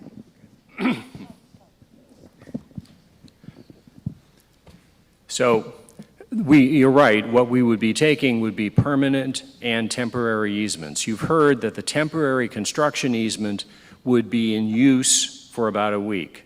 As for the permanent easement, that consists mostly of things that, as you've heard, are level with the ground, and therefore you could drive over them. We don't take that land in a fee interest. We take an easement only so that the Ruthiers can continue to use it. There will be, and I invite Mr. Old to correct me if I'm wrong, there will be some areas where things will be, items of infrastructure will be standing up from the ground and protected by bollards, but those things will be where the trees are now, which are not used for access anyway. Okay. Any other questions? All right. George, you've already had 2 up, George, and I had my opening statement. I said, I've heard enough from people. We're going to keep people to 2 times up. Go ahead. Dave O'Masta, School Street. Yep. After you're done, what would be the weight limit? I think he said that a few minutes ago. Go ahead. Was there an answer? It is, those structures and the hatches are rated for H20 loading, which is the same as a new highway bridge would be. And do you know what that would be? Not off the top of my head. Guess? Engineers don't like that question. Okay. Wait, I've got 2 coming. And we're gonna get moving this in a minute here, and we're probably gonna have to do a count. Are there going to be any ballards around the tank? Are there gonna be what? Are there going to be any ballards around the tank? Currently, there are proposed to be bollards, which are, you'll see them, they're pipes sticking up as a protective. They will be off to the side, protecting very specific things such as the control panel, not over the entire area of the structures. Okay, we're gonna do one more, David, and then I'm sure we're probably gonna have to do a count to be fair with everyone. Thank you, Mr. Moderator. My name is Dave Canton. I live at 37 West Street, and this project has a real impact on us. We've been living with construction on Route 5 for 2 years now. We've got another at least year of construction before we can have sewer in our area and perhaps have a passable road. With all due respect to Mr. Ruthier and his business, according to Mr. Ohl, this project is going to have no impact on his access to his property. If you can drive over the tank, that's the only portion that would affect him. So essentially, there's no impact on his business, and there's a huge impact on every household from, I think, Rocks Road all the way down to the stream. Every house up there is sitting on a time bomb of a septic system, which is a terrible image, but nevertheless. Our current groundwater is 7 feet below surface, which means that any septic system that goes in up there is going to have to be a raised system, which is what, 3 times the going rate? I don't do septic systems myself, but it's a very expensive proposition for every homeowner there. Second issue, and I think we all have to recognize that this project is going in not for homeowners like me. It's going in to utilize that free space, that open space between Rocks Road and the Chestnut Street area, in that area. That's prime industrial property that can't be used now because of the high groundwater. Put that system in there, that sewer system, we suddenly have a huge area of potential industrial tax base available to the town. So if you don't care about what happens to me in my exploding septic system, think about your tax base in about 10 or 15 years. Thank you very much. Mr. O. You can sit down now. All right, I'm going to move the question. It's got to be 2/3 vote, and if it sounds like it's not even close, excuse me? And you are?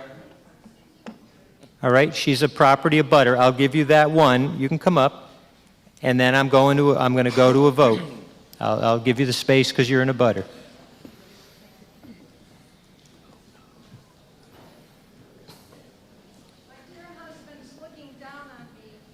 Never wanted to buy that restaurant property.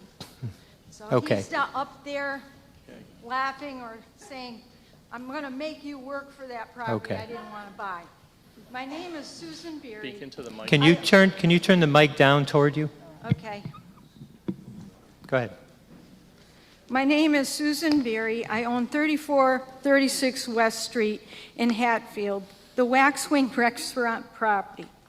As you probably know, I did not want to see a raw sewage pumping station in front of my restaurant property or in front of my neighbor's machine shop property either. However, the records show that in 2021, you voted by a single vote to go forward with a project so long as the raw sewage pump facilities were located as far south as possible. I have a lawsuit pending where I am seeking damages for eminent domain taken of my property. My lawyer is asking the jury to decide what the damages are and what the town will have to pay. There are 2 types of damages. Damages based upon property actually taken, such as lost parking spaces and lost portions of the driveway. And by the way, if they go back to that other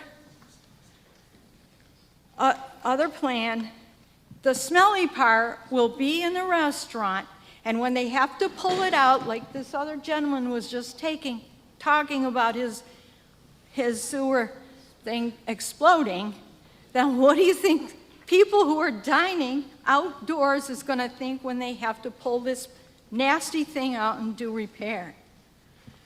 The second, damages based upon how the value of my client how the value of the restaurant property will diminish by having the raw sewage pump station facility located on actual restaurant property.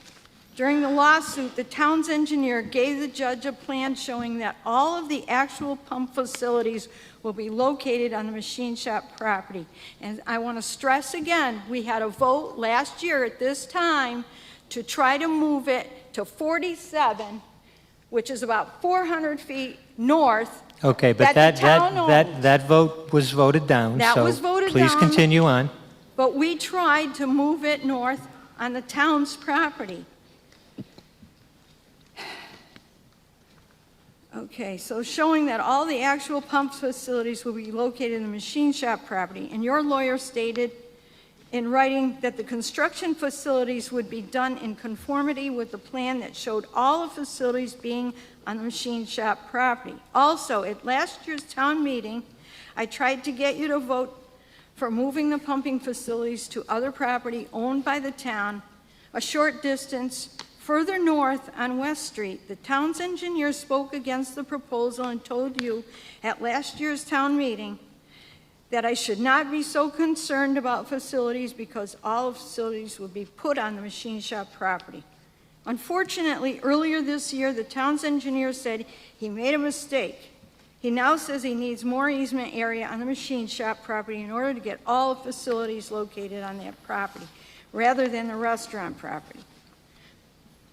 Voting yes on Article 13 enables the town to simply, true to its word, and to honorably do what the town actually said it would do in court and at last year's town meeting. Okay, thank you. So we're going to move this to a vote.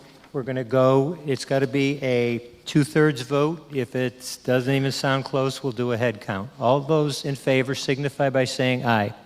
Aye. Any opposed, nay. Nay. Ooh, that sounds pretty good. If anyone questions, I'm saying that the nays have it. If anybody questions that, we will have to do a count. Is there anybody that questions the 2/3 vote? This is from town council. Yes. Okay, then we will do a count. All those in favor of Article 13, please stand and hold your ticket up. Thank you.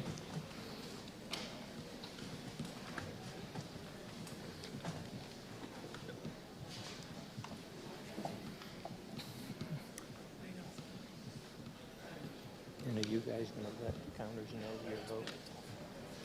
When we do vote. Hmm? I mean, yeah. Okay, so when he comes up, you're going to let him know. Thank you.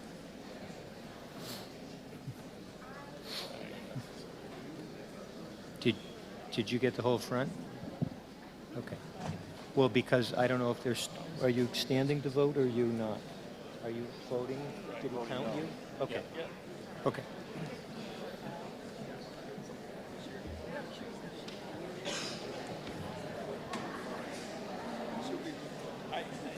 Thank you, Brian. Okay, all those opposed to Article 13, please stand. Oh, yeah. But somebody questioned it. It looks pretty clear, and they'll do their count, but according to town council on this type of, because this has to do with a court case, it has to be a count if anybody questioned the count.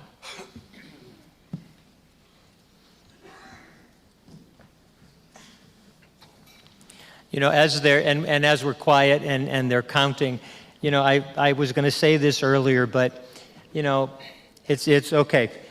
I guess tonight I was leaving home after having dinner, and what comes on? You know, Frank Sinatra, "This is the end is near," you know, and I'm like, oh, that's great. But I wanted to say, I always carry this with me at town meetings. And in this position, it works because of three things: the honesty of the position, the trust of all of you, and the confidence of our town government. So all I can do is say thank you to all of you for that. You've helped me live up to that for 21 years, so I thank you for that. And this is honesty on all sides. Thank you. All right, he's getting close. If you've... I don't want to be that easy, George. If you've already been counted, you can sit. They're still going. Did you get over here, Bob? Okay. You guys can sit over here.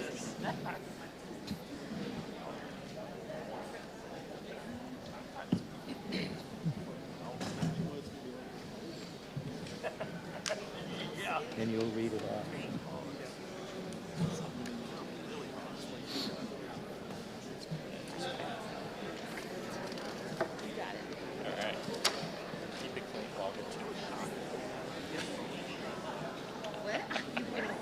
got, you know me. Okay, she's got it. Tell it like it is. 115. Wait, she's got to finish doing this. I don't even, never let on. 28 to 47. Okay, you want to read it? That's 230. Thank you. The yeses are 47, the nos are 228. And the motion fails. The motion fails. So the motion fails. Okay, Article 14 is submitted by petition. Is the petitioner going to speak?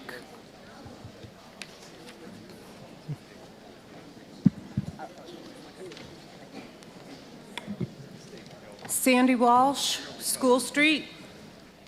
Mr. Moderator, I would like to make a motion to All right, if adopt everybody can Article quiet 4 down and give respect, thank you. Go ahead, Sandy. Mr. Moderator, I would like to make a motion to adopt Article 14, a resolution in support of changing the flag and seal of Massachusetts as printed in the warrant. There have been no changes from the warrant to the articles handed out tonight. Everything remains the same, and it's in your handout. Do I have a second? Okay. Any discussion? Oh, Sandy, you can move over.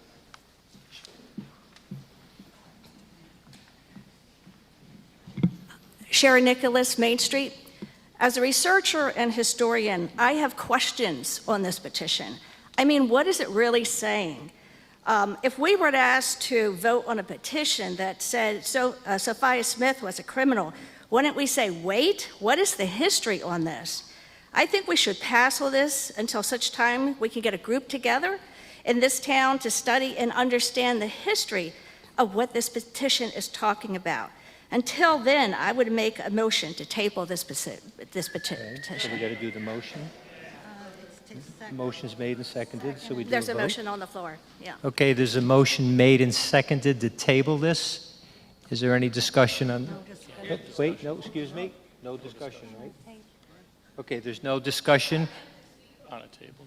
Wait, No discussion allowed on the table. Town council. She made a motion to table, and it was seconded. Just 1 second.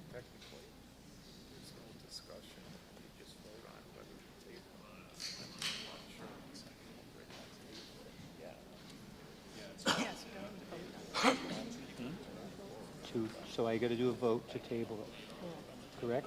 Okay, so hang on. So there's a motion to table it and a second, and it has to be a 2/3 vote to agree to table it. If not, we go back to the question, okay? All those in favor of tabling this signify by saying aye. Aye. Any opposed, nay. Nay. We'll do a count. We'll do a count. All those in favor of tabling it, please stand. Well, at least you're getting your exercise tonight. And I have to thank you all. I mean, you know, the counts here are up like 300 people here at town meeting. In 21 years, I don't think I've ever seen 300 people, but I know you all came for me, so I thank you very, very much.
Here he comes. Yeah, yeah. This is to table. And I'm at 105. Alpha Gamma. 006. Yep. And well-spoken, the kind of speak. I don't even like food here. Yeah. 106. All right, all those opposed, please stand.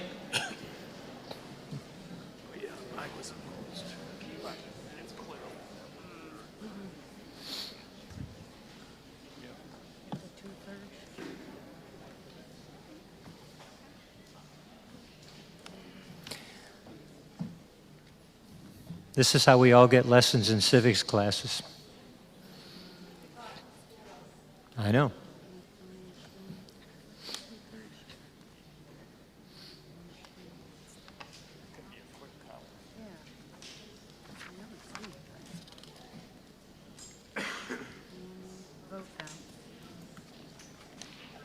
There he goes.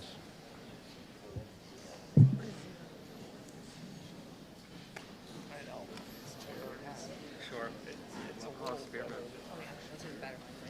Sit down.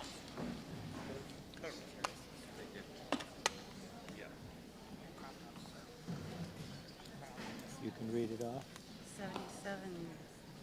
That's going to be close, right? Well, yeah, I'm trying to find my chart with the account info. Do you have the 2/3? Oh, here it is. Here it is. Okay. All right. Let's see. Number to pass. So if we have 77 no's, no. 212. 212, you need 142? Is that right? 212. 77. No.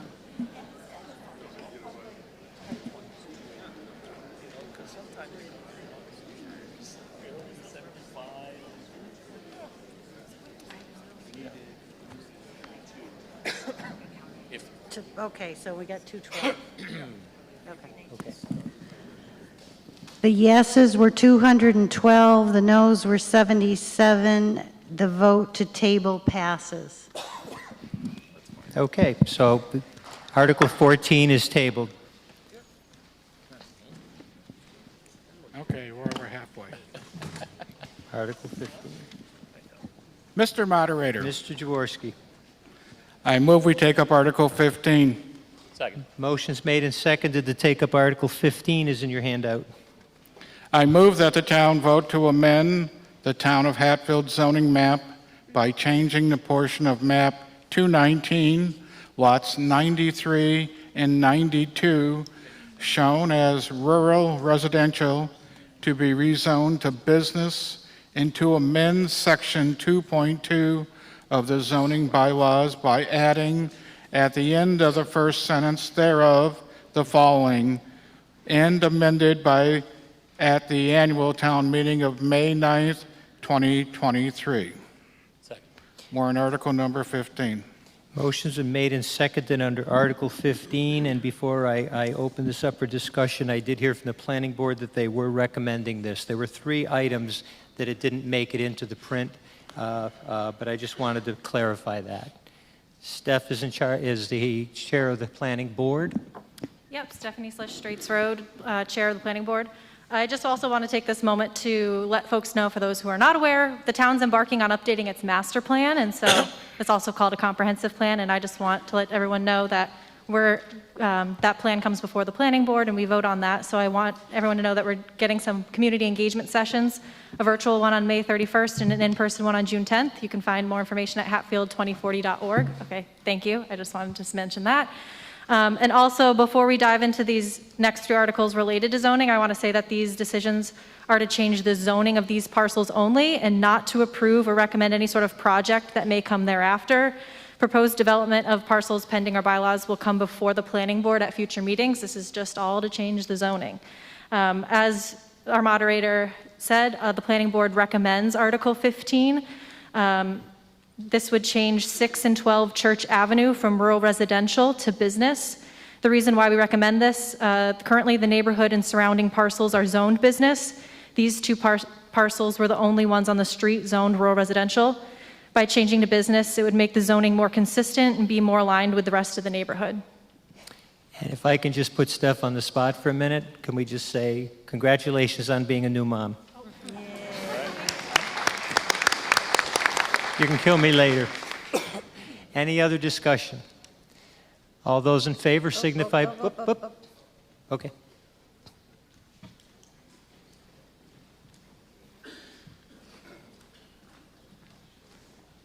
David Cohen from Linseed Road. I'd like to speak on behalf of one of the property owners that are petitioning for this zone change, are very much for it. They are not voting residents, so they can't speak for themselves. So I wanted to be clear to people what they're voting for. Is it okay if I show this? I think you can show that, just the map. I know they Okay. had one earlier that So had a map and a lot of this is a sayings. map. The proposal is to change these two properties that are in yellow here to pink. So they are right now completely surrounded by light industrial. They border Interstate 91 and the train, and they would fit into that property area much better. The property owners also have put a lot of money into refurbishing a barn and have made the property usable when it was an old farmhouse cut off from farmland due to 91. So they asked me to ask all you on their behalf to approve this article. Thank you. Thank you. These two. Okay. Any other discussion? Mickey?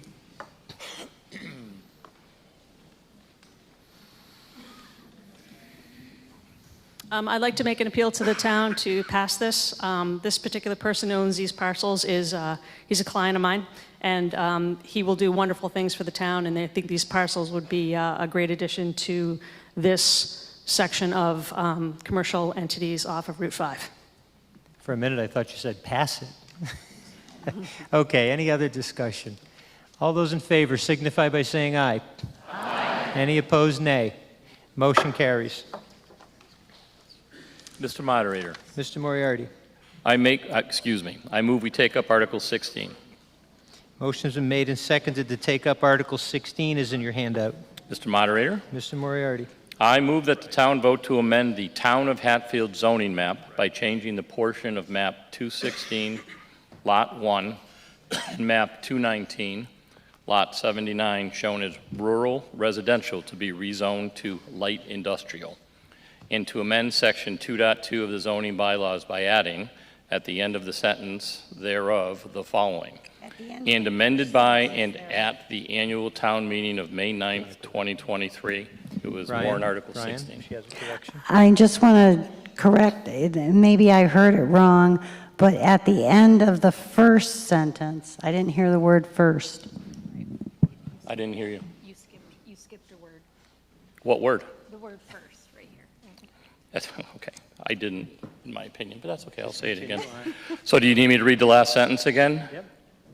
No. Madam Clerk, He's just going for tonight? It's fine. She's watching us. That's fine. So by adding at the end of the first sentence thereof, the following, and amended by and at the annual town meeting of May 9th, 2023, it's warrant Article 16. And this is one of the three that Planning Board is recommending this. So we am I only wrong? recommend Article 15. We're staying neutral on Article 16 and 17. Okay, you're staying neutral on it. My error. So Stephanie Slish, Planning Board Chair. The board remains neutral on this article. This article would change 104 and 108 West Street from rural residential development to light industrial. The reasoning why we remain neutral, although most of the surrounding lots are zoned light industrial and these two parcels remain rural residential, we did not feel like the landowner who approached us with a zone change request had a compelling enough case for us to recommend this article. Therefore, we leave it up to the community to decide if they'd like to see light industrial development on these two parcels on 5 and 10, or if they'd like them to remain rural residential. Thank you. Okay. Any other discussion? Go ahead. Ma'am. He had his hand up first.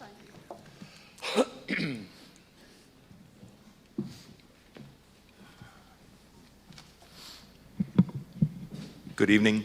My name is Jeff Brusco. I own 108 West Street, and I hope many of you received the postcard in the mail, and it basically had a map of my little tiny red triangle on the corner of West and Chestnut. Yes, I am zoned rural residential. I am surrounded by highways and light industrial, and what I'm looking to do is convert it to light industrial so that I can change the horse barn into a pet hotel and convert the old family farmhouse into a breakfast lunch cafe, something that Hatfield desperately needs. We don't have a breakfast spot anymore. Getting going forward with the plans, I'm looking to hire folks. Somebody mentioned earlier that we have to contend with the traffic on Damon Road, getting over to Amherst. If anybody is on the go in the morning and you want breakfast, you have to go into Northampton, deal with the Damon Road traffic, and you're adding 30 minutes to your drive. Cafe in Hatfield, a place to congregate and get your breakfast and go, or your lunch and go. You can do it in 5 minutes.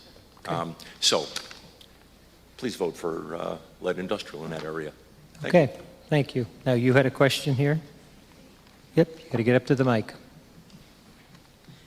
I just wanted to ask the person who spoke, how many property owners are there?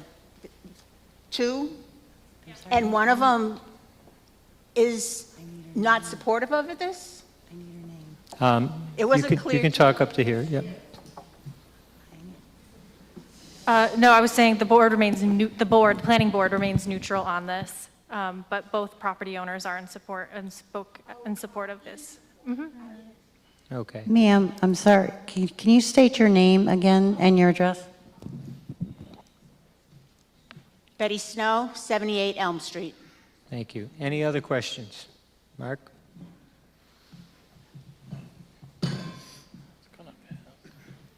I just have a question of the planning board as to why they're neutral, and are they expecting a future zoning bylaw change that would incorporate these changes? I know that in the past we haven't really liked to accept spot zoning by town meeting, but maybe the planning board could let us know why they stayed neutral.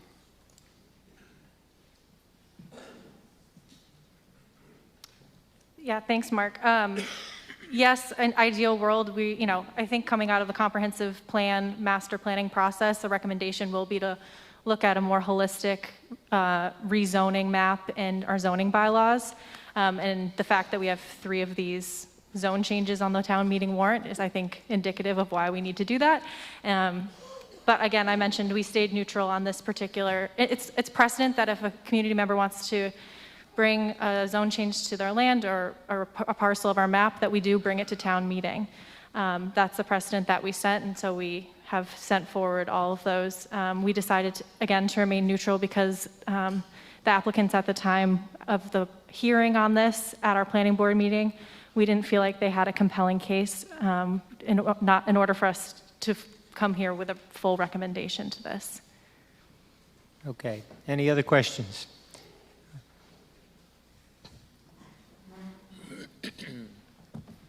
I think after this, we'll move the question. Jeff McCullough, 22 North Street. Another question for the planning board. If we approve this light industrial use, what are the other uses that we're now allowing at this location by making this approval?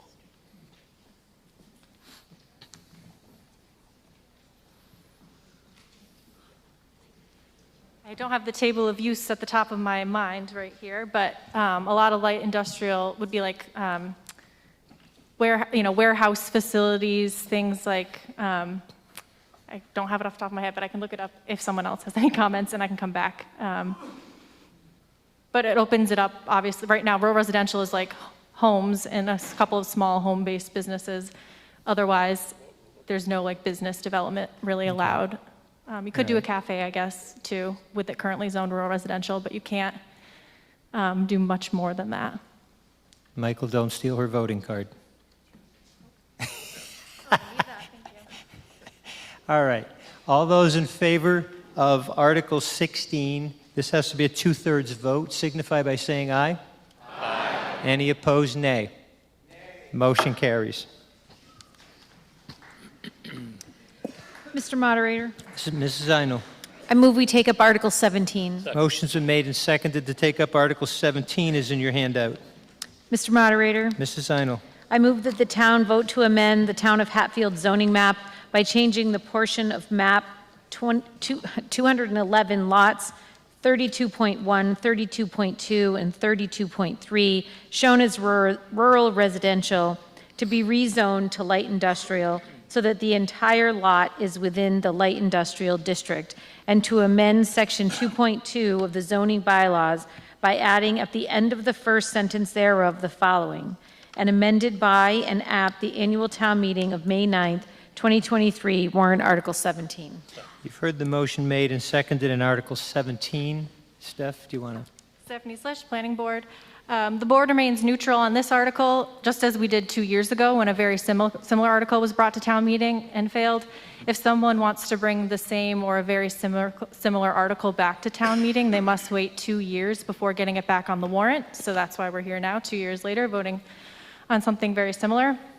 These parcels are located at 127, 129, and 131 North Hatfield Road. The parcel's frontage is zoned rural residential, but the back part of the lots are zoned light industrial. There was interest from the owner to rezone these parcels so that they'd all be light industrial. This would effectively open these parcels from rural residential development only to light industrial development. Currently, the parcels can only be used for rural residential because it all depends on your frontage access. The reason why we remain neutral, although we acknowledge the odd zoning these parcels have by being split into 2 zones, we believe opening up approximately 650 feet of frontage to light industrial development could change the character of the neighborhood, which is all zoned rural residential, minus 1 lot. Therefore, we'll leave it up to the community to decide if they'd like to see light industrial development on these parcels of North Hatfield Road, or if they'd like them to remain with rural residential frontage. Thank you. Any other comments? So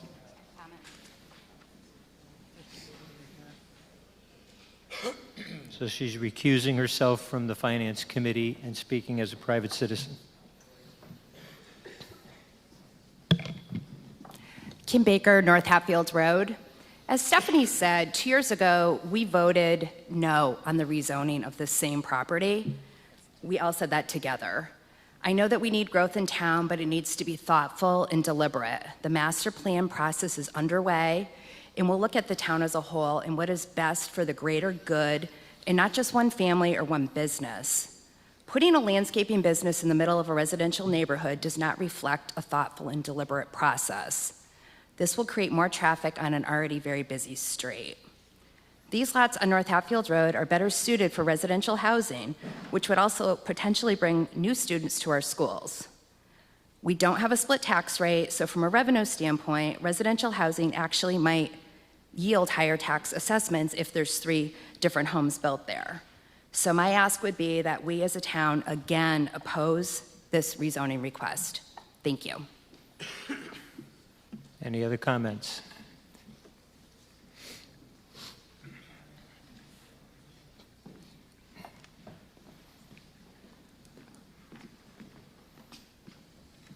Can we, Chris O'Masta, Malloy Ave, can we show two You can do like the other gentleman did, is just Yeah. hold your map up. Greg O'Masta, we're just doing this in unison.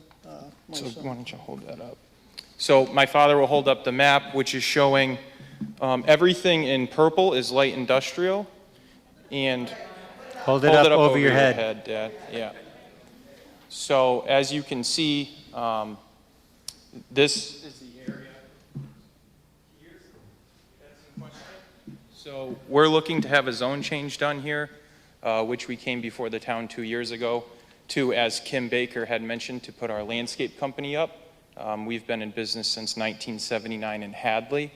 About 7 years ago, my father moved to town. 3 years ago, I moved to town. So what we're basically looking to do now is bring a company that's been in Hadley for well over 40 years to the town of Hatfield. We think that this is a good opportunity for the town to use a piece of land that hasn't really been used much in years past, and Greg Omasta and Omasta Landscaping now owns that piece. So again, what we're looking to do is put our family-owned landscape company on that piece. Again, we've been in business for over 4 decades. In the last 2 months, we've hired 8 new team members. We are a good-sized landscaping company that provides excellent employment jobs to people, and we're looking to bring all of that to the town of Hatfield. We've also worked in the town, we live in the town, we have family in this town, so our roots are very, very nestled in this town, and that's why we're looking to come here. And I think, again, this is a great opportunity for us to showcase what we have to offer to the town and to this community. We're going to continue to do community service here in this town, which we've done in years past. And again, the plan is for us to change this from rural residential in the front to all light industrial, which the entire back property is light industrial right now, to again bring our landscape company to the great town of Hatfield. You can keep facing forward. So that is what we're looking to do. Can I ask a question? Can I just, I couldn't really see the map. Can you? Sure. Greg, on there, your home is right next to, so you live right there, okay. And then okay. Thank you. So one thing I'd like to add, based on a previous comment, is yes, we did come 2 years ago. I think we have done our due diligence to be good neighbors on the street. I know my neighbor across the street that bought the old Omasta farm, Eric, and I are on a good rapport. I think that the land, based on conversations I've had with one of the finance committee members, is not good farmland. He has farmed it for me in the past. Furthermore, another conversation with the original people that did the master plan wanted that all to be light industrial. This is not spot zoning. Spot zoning is we go into a neighborhood, take a total piece of property and rezone it. This is already 75% zoned light industrial. And this is not an approval for us to do whatever we want. With your good blessings tonight, we still have to have site plan approval. So this is not an open slate for our company to do whatever they want on that property. Okay, there's a gentleman behind you.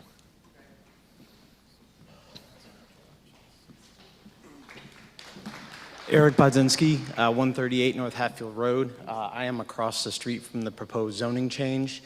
2 years ago, I had spoken about some concerns with the change. My concern is the drainage ditches for the farmland on the eastern side of North Hatfield Road drains almost 80 acres of farmland through one ditch heading west onto the property that would have a zoning change. I've spoken with Greg extensively about that, his plan to maintain the ditches and seen his plans for his building, which he plans to have it look like a tobacco barn to fit into the local area. I am no longer opposed to this project, and I think it would be a good family business to bring to town. Could you repeat your name? Because as I get older, I'm harder of hearing as well. Eric Bodzinski. Thank you. Okay. Michael? Mike Cahill, North Street. Greg kind of pointed over to me because he had spoken to me. I was involved with this piece of property, as was Darrell Williams, way back when. Darrell chaired the existing master plan some 20, 25 years ago. I was a selectman at that point. And that master plan committee wanted so much to have all of this property zoned light industrial. But we chose not to, only because there was a house on one of those properties, which is no longer there.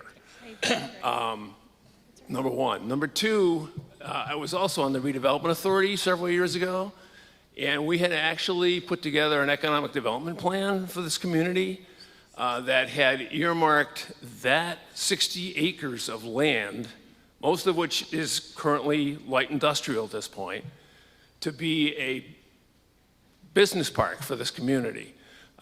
with a projected annual tax revenue of somewhere in the neighborhood of $10 million a year. That did not happen because this frontage was zoned residential and not light industrial. Had this been light industrial at that point in time, we may not be in the fiscal situation that we're finding ourselves in right now if that business park had been developed. So my point is, I'm in favor of this. It would open this entire slot site up again to light industrial and to another major opportunity for economic development in this community, which is what we so badly need. Okay, there was one more guy, and then I'm going to move the question. No, he had his hand up, and I'm going to move the question. Good evening, John Tobin, Gore Avenue. Yeah. My question is for Greg and Chris. Will it just be solely Omasta Landscaping, or will there be any trucking outfits or any other businesses coming out of this lot? Okay, I'll let you come up that one. So the light industrial zoning, we will operate what's allowed inside of light industrial.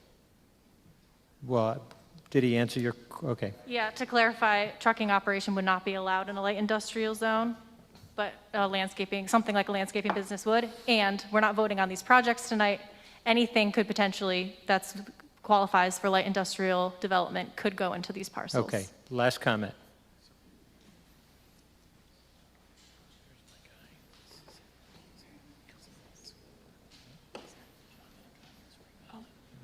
Hello, Jonathan Hancock, 6 Prospect Street, Hatfield. I'm also the owner of Spring Valley Landscaping located on 133 Elm Street in Hatfield. 13 years ago, the town allowed me to put my business in a residential neighborhood, zoned light industrial. I have more homes surrounded by my business than Greg will ever have at his business. I'm asking the town to vote for him, to let him do the same thing that the town let me do. Thank you. Okay. All right. This has to be a 2/3 vote, so I'm going to try again. All those in favor signify by saying aye. Aye. Any opposed, nay? Nay. Motion carries. Mr. Moderator. Mr. Jaworski. I move we take up Article 18. Motion's been made and seconded to take up Article 18 is in your handout. I move that the town vote to appropriate the sum of $15,100 from free cash for new laptop computers for the ambulance and 2 fire trucks. You've heard the motion made under Article 18. Is there any discussion? All those in favor signify by saying aye. Aye. Any opposed, nay? Motion carries. Mr. Moderator, Mr. Moriarty. I move we take up Article 19. Motion's made and seconded to take up Article 19 is in your handout. Mr. Moderator, Mr. Moriarty. I move that the town vote to appropriate the sum of $55,000 from water and sewer retained earnings to develop a forestry management plan for the watershed. You've heard the motion made read under Article 19. Is there any discussion? All those in favor signify by saying aye. Aye. Any opposed, nay? Motion carries. Mr. Moderator, Ms. Zinal. I move we take up Article 20. Motion's made and seconded to take up Article 20 is in your handout. Mr. Moderator, Mrs. Zinal. I move that the town vote to appropriate or reserve from the Community Preservation annual revenues in the amounts recommended by the Community Preservation Committee for committee administrative expenses, community preservation projects, and other expenses in fiscal year 2024, with each item to be considered a separate appropriation. Do I have to read all those? Yeah. Appropriations. I get all the long ones, I'm sorry. From FY 2024, estimated revenues for committee administrative expenses, $8,250. Reserves. From FY 2024, estimated revenues for Historic Resources Reserve, $37,140. From FY 2024, estimated revenues for Community Housing Reserve, $37,140. From FY 2024, estimated revenues for Open Space Reserve, $37,140. From FY 2024, estimated revenues for budget reserve, $259,977. You've heard the motion read under Article 20. Is there any discussion? Michael? Yes, could someone from Bob Wagner's not here, could someone from the committee tell us what the current balances are in each of these community preservation accounts? Is somebody here from Community Preservation? Before we decide to start spending money from them. Okay. Is anybody here from CPA? John Wilkes. John, we have a roving mic. If anybody, I should have said this way a long time ago. We don't want to start over, but we do have a roving mic. Yeah, would you like one brought down there? Okay. No. Just remember in the future, John Novak always does keep a mic able to move around and my error, so thank you. You're getting your steps in, Jay. Hurry up. We'll wait for you. And just before you speak, Chief Mike, do they have the parking lot lights on? I just thought for public safety if they could check. They're supposed to. I think they're supposed to be on. Just John Wilkes, 277 West Street, North Hatfield. Just wanted to let you know, Mike, we had a handout we prepared for tonight. I don't know if you got it. You can have mine if you want it. No. But I'd rather listen to you. you asked what was in reserve, and I'll give it to you if you want to follow people who did get the handout and if there was enough printed for this. But I'll read it to you. In fiscal 2023, Hatfield received $185,461 from the Commonwealth's Community Preservation Trust Fund. This was a 100% match of local CPA receipts. Only 16 communities in the state received a 100% match this year. The state award is a combination. Hatfield's small population size and having the maximum 3% surcharge. The state distribution formula favors Hatfield in both categories.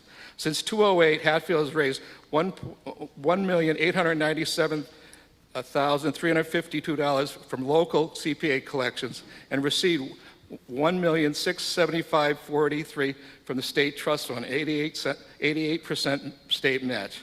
Through May 1st, last week, we had $2,429,766 has been awarded to support 44 programs. As of May 1st, 2023, there's a balance of $608,537 in unexpended funds previously allocated to approved projects that are still active projects. And there's as of tonight, we have $1,937,119 available for future grants. The CPA funding articles tonight presented on May 9, 2023 town meeting warrant total $509,184.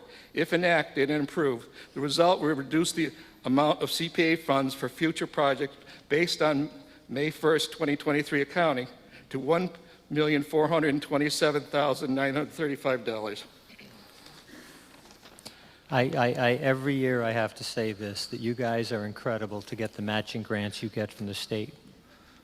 Congratulations. I mean that. Well, it's just phenomenal. We got kind of handicapped this year. Bob Wagner, who was our leader for so many years, decided to retire and move to Wellfleet. I have his phone number. So I kind of inherited it. But I see 500 or 600 people came tonight. What I want to encourage is people get involved with town positions. You know, we struggle sometimes to get quorums. It's tough. It's it's just not CPA. It's housing authorities, any other ones. Just to get quorums, people to serve. Just consider if you took the time to come here tonight, put some more time in during the year for different positions. This wonderful town is waking up again. So thank you, John. Any other questions on this? All those in favor of Article 20 signify by saying aye. Aye. Any opposed, nay? Motion carries. Mr. Moderator. Mr. Jaworski. I move we take up Article 21. Motion's made and seconded to take up Article 21 is in your handout. I move that the town vote to appropriate and transfer from Community Preservation Historic Resources Reserve account upon the recommendation of the Community Preservation Committee the sum of $25,000 to preserve and restore historic town vital records under the direction of the Hatfield Town Clerk. Said funds to be expended under the direction of the Community Preservation Committee. You've heard the motion of Article 21. Is there any discussion? All those in favor signify by saying aye. Aye. Any opposed, nay. Motion carries. Mr. Moderator, Mr. Moriarty. I move we take up Article 22. Motion's made and seconded to take up Article 22 is in your handout.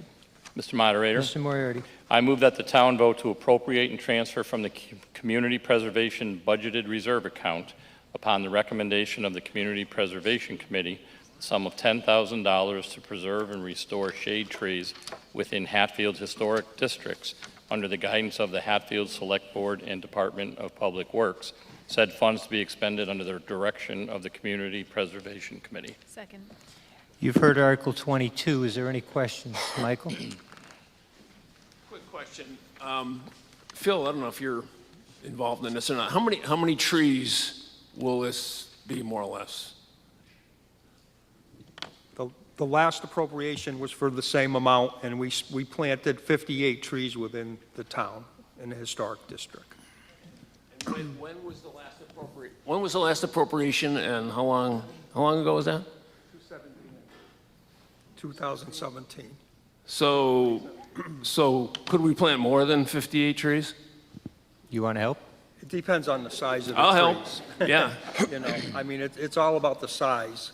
So it's the size of the diameter of the tree. Well, in your estimation, could we You use could, more than yes. 58 trees? You could, but part of that money is also for removal, and then the water bags and the loom to go in the old stump grinding. So that's what some of that money is used for. So suppose we increase this to $15,000. Would that be better? Anything's better. I'd like to make a motion to amend this article from $10,000 to $15,000. Can we motion CPA? Need that in writing? They have to go. Right, it has to be upon the recommendation of CPA, but I don't know, John, can we motion to change CPA expenditures? Well, fine, Phil, it's nice to get trees. It took you 6 years to spend it. But I want to say, you got to remember, these trees have to go into a historic district. So you just can't go plant it on top of the mountain or anywhere else. If I don't know if you have a line item budget for trees anymore. You used to. No. But this is something as CPA, you can just say, don't recommend it this time, Well, or I recommend. he can't just on his own, so it'd actually have to be a vote of the board, and you don't have the board Right, I can't make here. So I think all we can go with tonight is a 10, and then in the Well, I just want to explain something. All the recommendations that came from the board are, all these articles are for eligible CPA funding. Right. Okay? And the applicants who came in with the money or with the amount said that's what they need. So, Right. I let the applicants, speak on any of these articles. And I will say years ago, being on Cemetery Commission, you guys were very generous to help out with $35,000. And it was, you do it two-way. You try to see what's the state going to give us. And it's a cat and mouse game, but you do well at it. But it's tough to change that. But, I think, Michael, if you go back to their board, you can go for another $5,000 and see if they'll process that. I just like that clarification from legal counsel. At one time I thought you couldn't vote higher than the Finance Committee's recommendation or what was published in the town warrant. Does that still go? Lydia? Yeah, generally when a warrant article specifies a particular amount, you can't go over that. On the other hand, the CPC statute says that town meeting can appropriate upon the recommendation of the committee. So, but for both those reasons, the fact that we don't have a recommendation from the CPC and that we have a concrete number here, which generally we do not exceed, I'd feel more comfortable if the amendment were withdrawn. You can always come back next year for another article. You can come at a special. I just feel that, you know, like everybody said, I'd have to go back to the committee. Right. We're 9 members. I can't Right. say I like it or dislike it, and they shouldn't either. at this point. Okay. Mike, are you going to withdraw your motions? Or I'll withdraw. Okay. One question, and then we'll move this. Chris Somasta of Malloy Ave. In light of the vote we just received and what Mike had said, I'd like to present a check to the town for $5,000 tomorrow. Awesome. Thank you. And I will say that Michael will plant those trees. And it can be used anywhere in town. Michael will plant those for you. All right. So just let us know if somebody wants to call our office tomorrow. Thank you. We'll bring a check Mike over. wants a job, Chris. All right. All those in... Go ahead.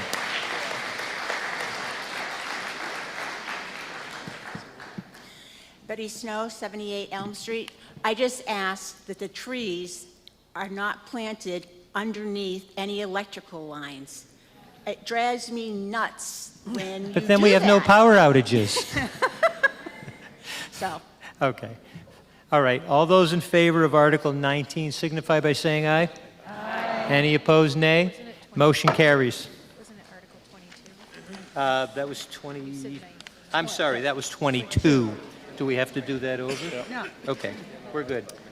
Mr. Diana? Moderator. we knew what you were talking about. Mr. Moderator, Mrs. Zino. I move we take up Article 23. Motion's been made and seconded to take up Article 23 is in your handout.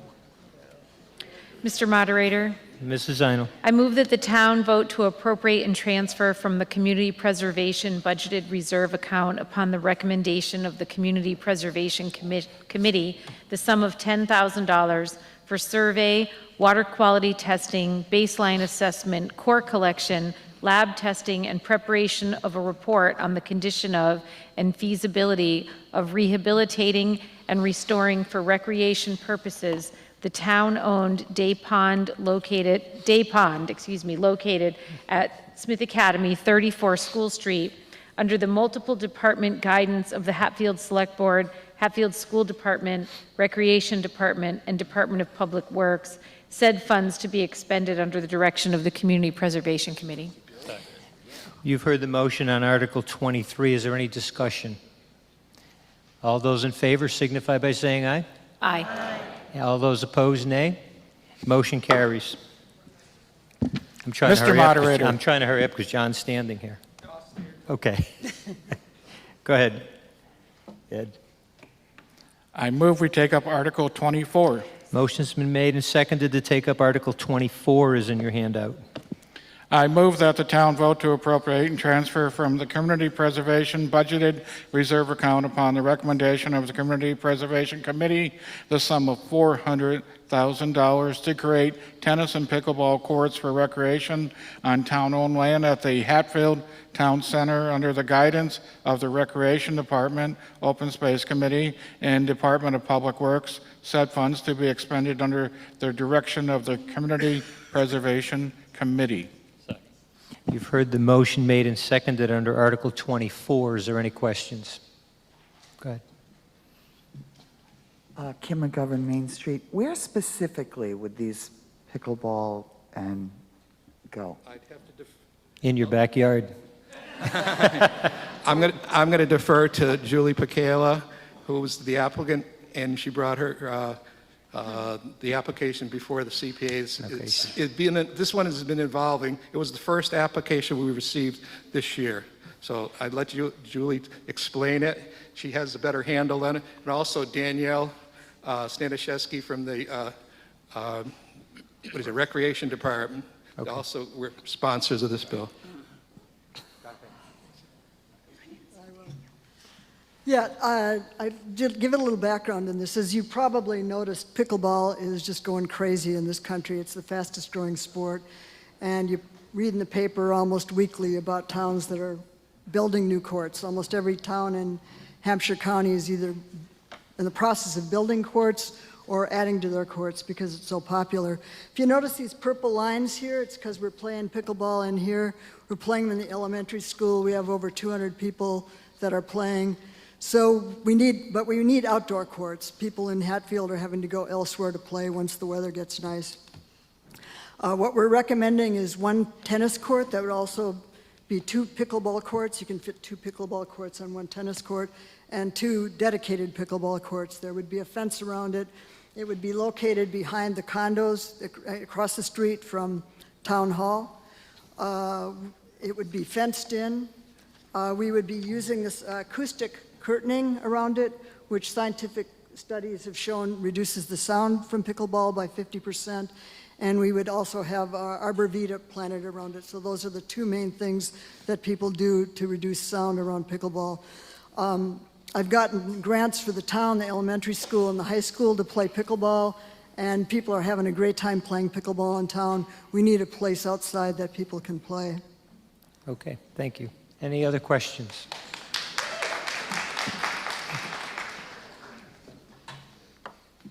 Deborah Major, 62 Main Street. At some point, the town we voted to have that area be not changed in perpetuity. So I'd like to have that read to talk about what we've already voted on. And I think Mark was the one on that. We had a question on that too, and I think legal counsel can brief us on it. And he rendered an opinion to us, so we pushed this application forward. You're going to have to refresh my recollection. Marlene's got something for you there.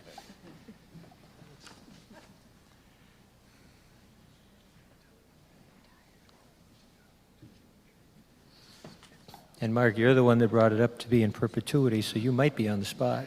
The article, just paraphrase it, it says recreation and open space, the original article. So the question was put to me, the May 2016 annual town meeting voted to protect in perpetuity 6.28 acres with a conservation restriction for open space and public access for recreation use by the residents.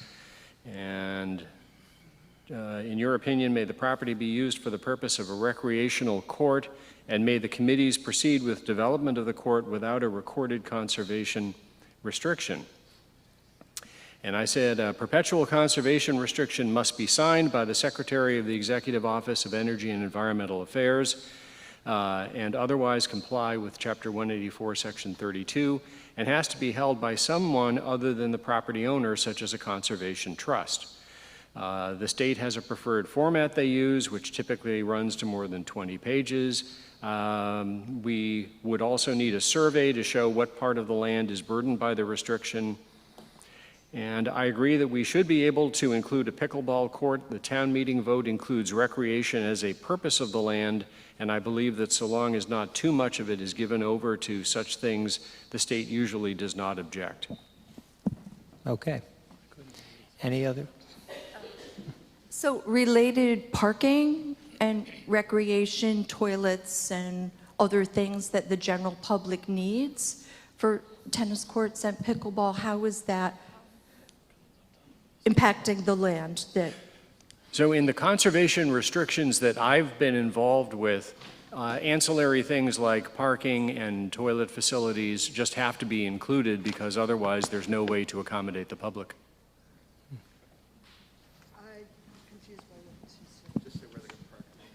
In terms of parking, people can just park on Main Street and walk down. It's not an issue for people. Most of the places where I play don't have any bathrooms or anything available for people playing pickleball. Mark? Wait a minute, I'm going to let Mark speak for a minute. Yes, of course.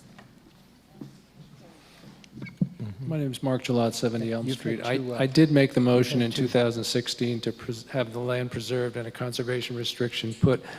Has that conservation restriction been put on the property?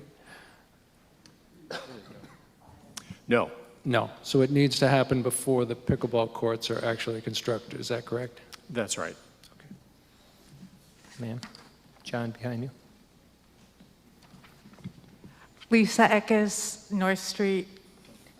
The only thing more fun than collecting cookbooks is playing pickleball. Julie has done a phenomenal job of building community, of having fun, of bringing other townspeople to Hatfield. This is something we all need and want, and it's only good. It's really, I don't see any downside, and I would ask us to please vote yes for this. Okay. Donna? Deborah, you've had two up, and I held George and the others to it, so my apologies. Donna? No, Donna, you're up. Donna Paddock, 115 Elm. I love pickleball. My one question, though, is with regard to the use of that land and whether or not any master plan has been developed that shows how we are going to use it. Or are we just going to take a portion of it and say, now we have pickleball. What are we going to do with the rest of it? Mm-hmm. That's just my Okay. question. Good, Matt. Christine Doty, 25 South Street. I'm concerned that the pickleball court, if it's built in Hatfield, should not be used for too many other communities, because I don't know if it was rumor or what, but I heard that there were lists already of out-of-towners coming in, and there's no room for anybody in Hatfield to be able to play on it. So if Hatfield is going to build a pickleball court, then I think the Hatfield residents should have top dibs on it, or have reserved spaces through the town hall so that it can be monitored to make sure the townspeople actually get to use it. Some of our fields for softball, et cetera, people come from out of town. Little leaguers can't play or practice or play, have their teams playing in Hatfield. That started out behind the center school. Adults were there, and children couldn't even have teams practicing. So I think we need to take that into consideration. If Hatfield builds it, let Hatfield play on it. You know, it makes me think in Whately, they've got that Tri-County pond, and as growing up, I always thought, why can't we go swim there? And you got to be a Whately resident.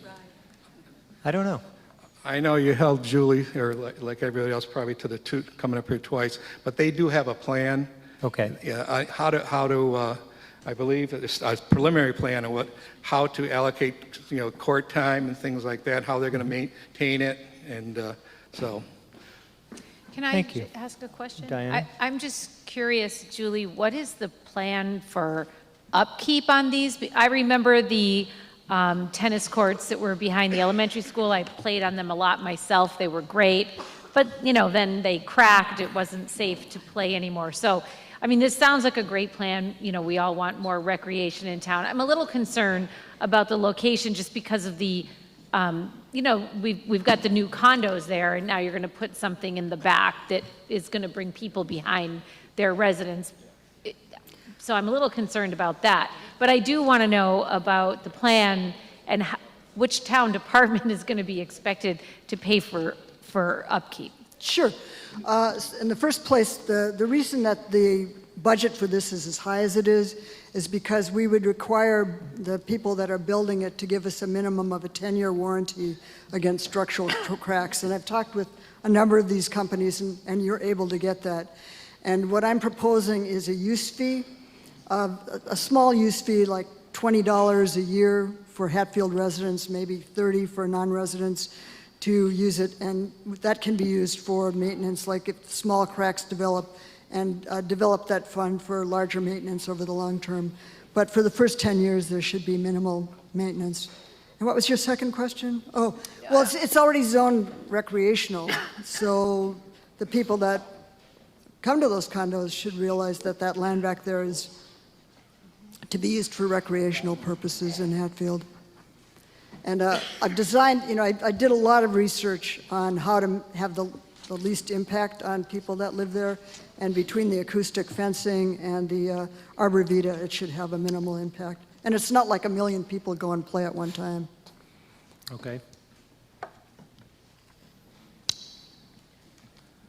Bill Belden, Pantry Road. Yeah, my question was also on the maintenance part of this is because remember back quite a few years ago, they had 2 tennis courts down there where the elementary school is now.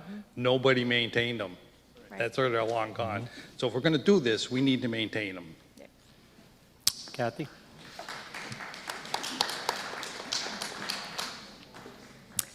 Kathy Gow, Depot Road. I am a pickleball player. Just started last fall, got taught how to play. It's very, very fun, as other people have said. I think it's a great way to provide recreation for Hatfield residents, especially for seniors. And the question about, where are people going to park and where are people going to go to the bathroom? I mean, field hockey games took place in those fields for decades, and there didn't seem to be a problem then. We didn't have bathrooms or dedicated parking for that. The space is supposed to be used for recreation in perpetuity, and this is recreation, so it doesn't seem like it's hurting any master plan, since that has already been the designation of the space. And finally, as far as other towns, I think having a use fee where other people who don't live in Hatfield have to pay a higher use fee makes a lot of sense. But all the other towns let Hatfield play at their courts, Hatfield residents, without any additional cost or saying, you don't live in Northampton, you don't live in East Hampton, you don't live in South Hadley, you don't live in these other towns, you can't play here. So there's a lot of nice people who come to play in Hatfield. I think they should be allowed to. There were porta potties down at the field hockey field. There were porta potties at the field hockey field. Sorry, say that again? There were porta potties at the field hockey field when it was used for field hockey. Oh. Yeah, I just wanted to clarify that. Yeah. Okay, and then after you at the end, I'm going to move this. So there's 3 questions, and Brian is recusing himself from the board. Brian Moriarty, Maple Street. I'm a supporter of pickleball and tennis. When Julie first brought it before the board, I worked with her, the Board of Selectmen worked with her and Phil. Having said that, I'm a little concerned that there's an assumption being made that if this passes, it's going to go behind the center school. First off, the Board of Selectmen decide if it does or it doesn't go behind the center school or anywhere else in town. And I'm also concerned that the $400,000 grant is tied to a center of Hatfield location versus town-owned land anywhere in Hatfield. I think that would be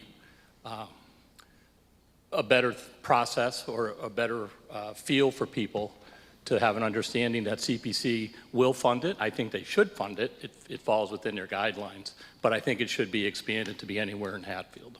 Mm-hmm. Board of Selectmen did ask them to change that for the article, and CPC wanted the town to decide ultimately. Okay. So that's all I want to say. So are you making a motion for that? No, I'm not making the motion. Okay. But I wanted to clarify that should this pass, it doesn't mean there's a field, doesn't mean there's a pickleball and tennis court being built behind the condos. Okay, so does the motion specifically say behind the condos? Okay. It says in the town center, and that's the only land. So it limits us to not looking at other town. I think our hands are tied. I think the community's hands are tied right now with the way the article's written. So CPC's asking, leaving it up to the town?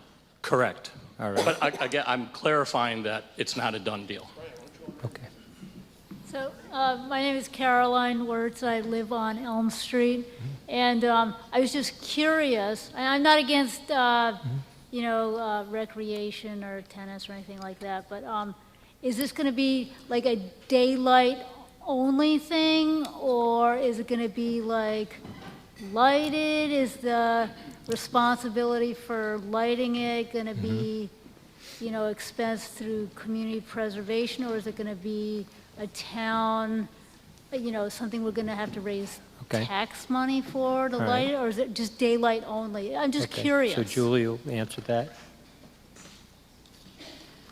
We've included lighting in the proposal, and we would have it set up like the school does, that at a specific time, the lights go off automatically so that people aren't playing late into the evening. Okay.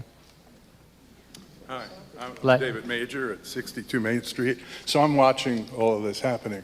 There are 8 $500,000 condos there now. And then that changed the use of the space, so the field isn't accessible to the town anymore. They have to go through the Hatfield Condo Association land in order to mow the lawn there. So something's not going to work. Okay. You've already had your 2 up, but Michael, Answer the question. all right. Can you answer his question about access? Answer his question. To the left of the condos, there's a driveway that's town land, and that gives you access to the back. Okay. All right. Go ahead, 1, and then I'm moving it, Michael. God, membership has some privileges. So someone, I think it was Mr. Major, just brought up, and I was going to ask this question. There are 8 $500,000 condos that have just been, Mickey, where are you? Just been sold at the Center School Development. Has Barry Roberts been spoken with about this project, or there must be a homeowners association at this point that's being formed? Have they been spoken with about this project? Especially if it's going to be lighted at night. I just can't imagine how they would feel having spent that amount of money on a condominium right there with that beautiful vista looking over the field and the Connecticut River, and all of a sudden they're going to have major lighting in their living rooms every night. Joe, can I say? It's why we wanted the language about town center removed, as Brian said, so that it opened up some options for the town Okay, to so think I about. would like to other- amend the motion. Okay. Okay, amend this article rather, not table it, but I'd like to amend it so that it is no longer just town center, it is town-owned land. All right. Is there, I need it in writing, Michael, up here quick, and is there a second to that? Okay, Second. there's a second. Okay. Not third.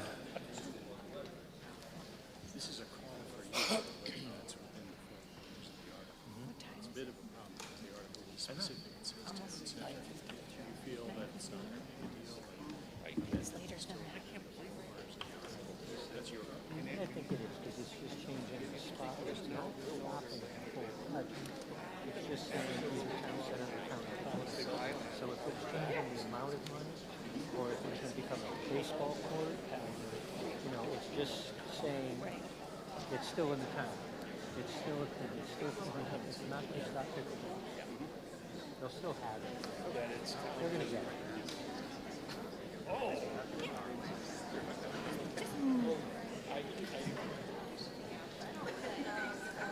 Mr. Moderator, may I be heard? No, I've already closed. We're on the motion. Okay, we are on the motion. We're on the I motion. just wanted to make a motion to table this. No, we're on the motion here.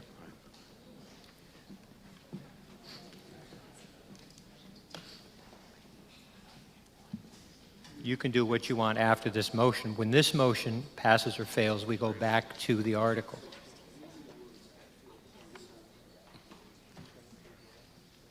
You want to read it?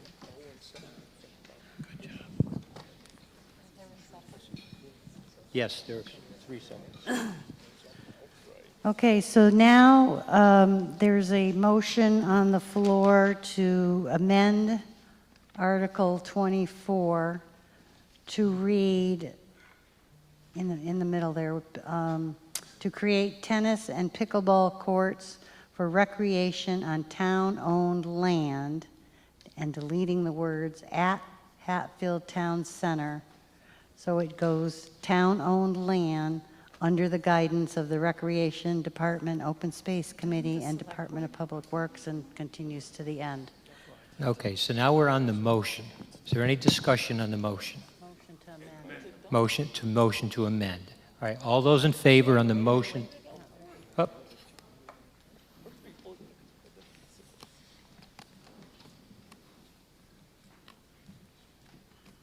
Luke Longstreet, Pantry Road.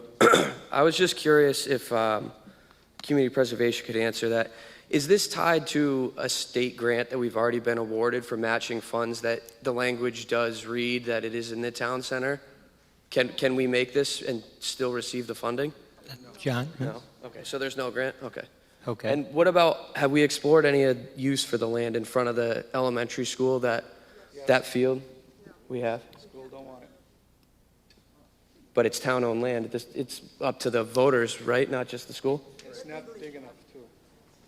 There's retention, drainage, water retention. I would like to see that plan developed further. Okay. Hey, John, wait a minute. There's one more guy coming. One more thing, and then...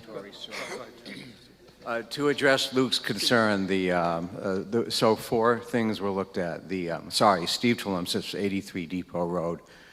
I'm the Open Space Committee to the Community Preservation Committee. I believe, not necessarily in this order, but the Lions Club Pavilion was looked at. Bill Corza was not amenable to that idea.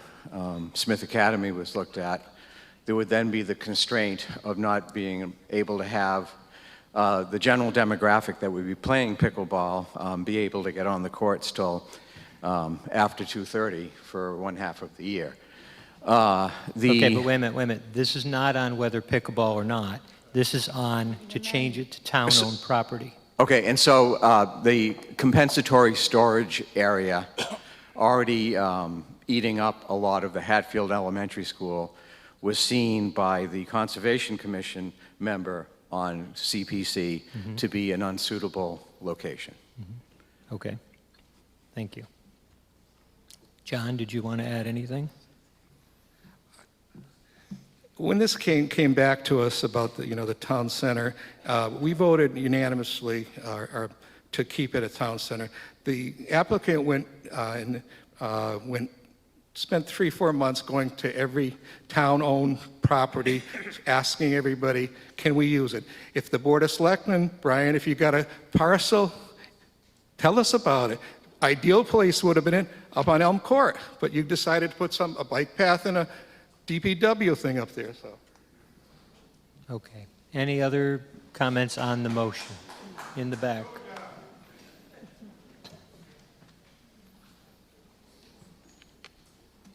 And after this, I'm going to move the motion, and then we're back to the article. No, somebody's coming up. Hello, Catherine Chiavaroli, Main Street, also a representative on the CPC board. So this is an address to the motion and the original article. I represent several of the homes on Main Street that also abut the parcel, and we are all in support of the pickleball courts. Okay. All right, we're going to move, we're going to vote on the motion, and then we're back to the article, the amendment. All those in favor of the amendment signify by saying aye. Aye. Any opposed, nay. Let's do that one more time. All those in favor signify by saying aye. Aye. All those opposed, nay.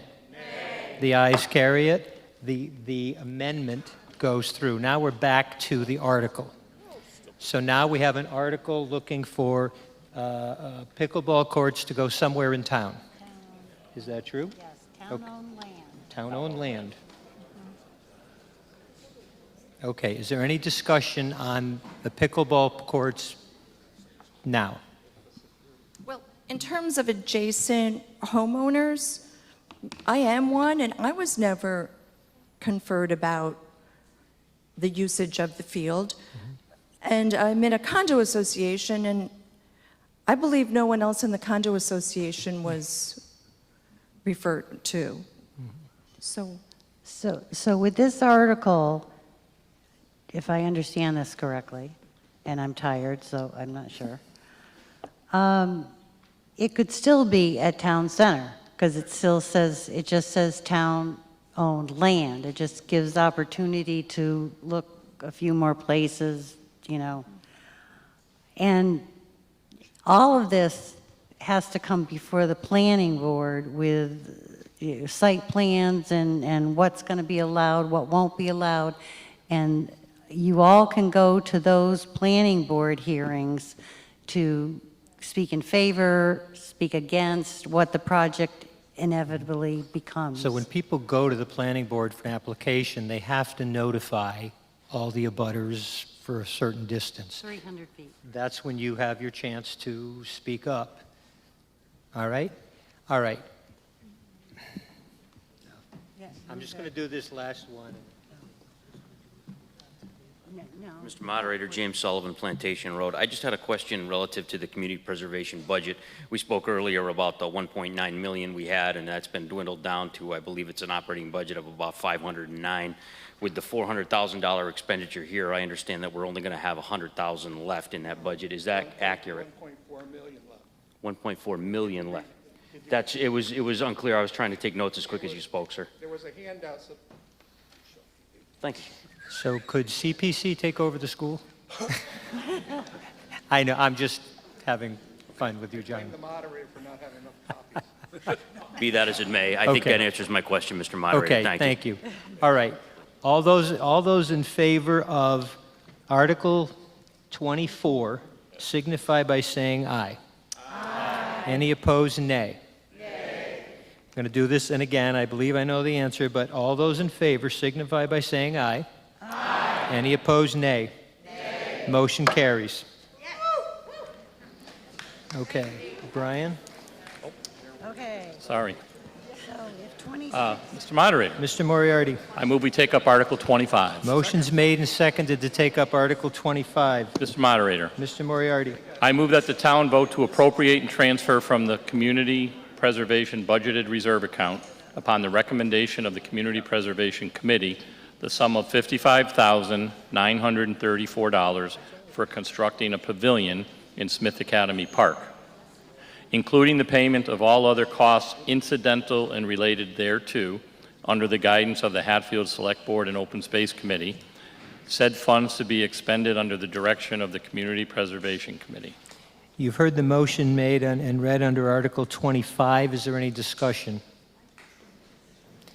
Michael? Somebody in the back. Oh, go ahead. Betty Snow, 78 Elm Street. I just have a question. The pavilion that is near the elementary, No, this is in Town Center. The one that's not there. It's where the music in the park is. You know, That town hall. the Smith Academy Park, where the big cement is, right in the center of town. okay. Yes, okay. Amy? Michael, just a second. Hi, Amy Jones, 70 Dwight Street. Didn't we vote last year at town meeting a $300,000 gazebo to be put on that same spot? So why do we need more money? Does somebody Or want to talk? additional money or whatever? Does somebody want to talk to that? John? I believe this was requested by the Finance Committee. You wanted to change it from borrowing to using our surplus funds, which we agreed to. Yes. This was a previously voted article, correct? Sean, bring the mic close. Our understanding was the funding was inadequate to construct the pavilion. It was placed on as a borrowing for the town to borrow the money, the extra money needed. The Finance Committee did not want to borrow the money and went back to CPA and asked if they could fund the extra money that's needed to build the pavilion. Right, but also this article was originally voted to borrow for a potential parklands grant, correct? I'd have to ask Open Space, but I'm pretty sure that they applied for it and they didn't get it. There's still an opportunity to get a parklands or similar type grant down the road.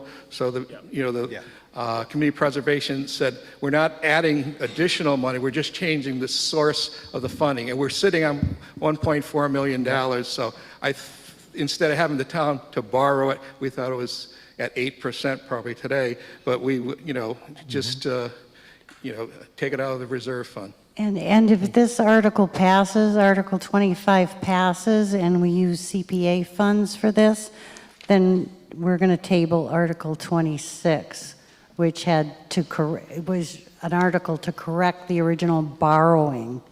So we won't have to do that if we pass the CPA.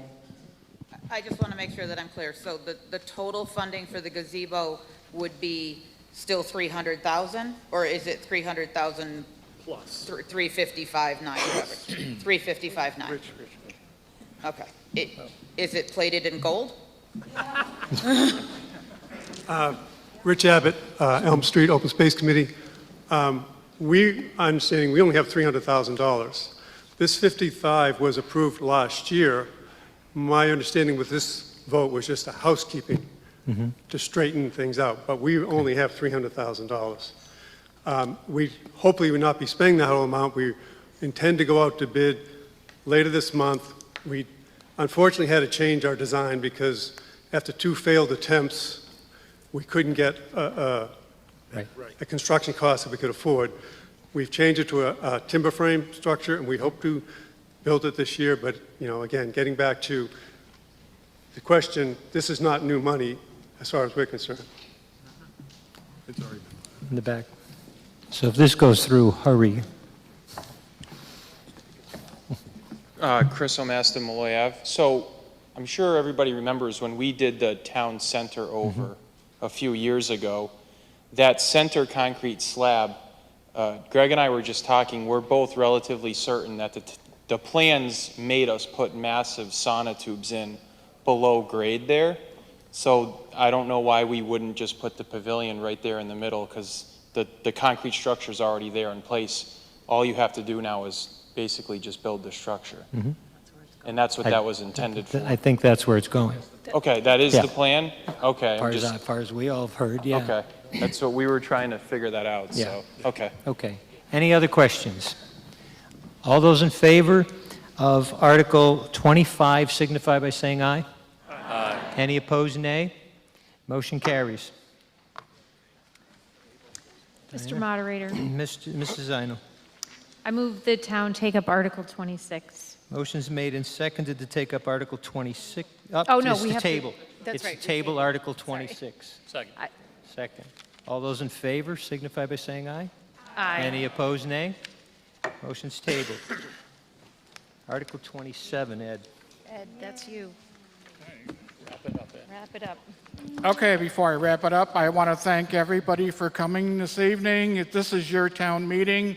I was really impressed by the town's support and our community and everybody just loving the town of Hatfield and wanting to do the very best for it. A reminder, don't forget to vote.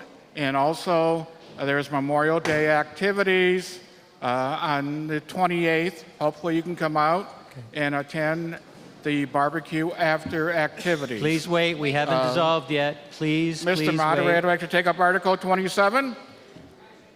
Motion to take up Article 27. Second. I move that the town vote to hear any and all reports which will have to do with the welfare of the town of Hatfield. And then I would like to say, as this is my last time up here, I ask you to give some respectful learning curve time to the newly elected candidates, especially the new moderator. I was once myself new and as well, and you were all so very patient with me. I do want to ask for a moment of silence for those now serving in our military to return home safely, for so many in this world that are suffering in conflicts in other countries, for our aging and since passed veterans that gave so very much. We're all here safely today because of your commitment and sacrifice. And let's not forget to thank all our public safety members for their sacrifice and willingness to protect us. So just take a moment to honor them. Thank you.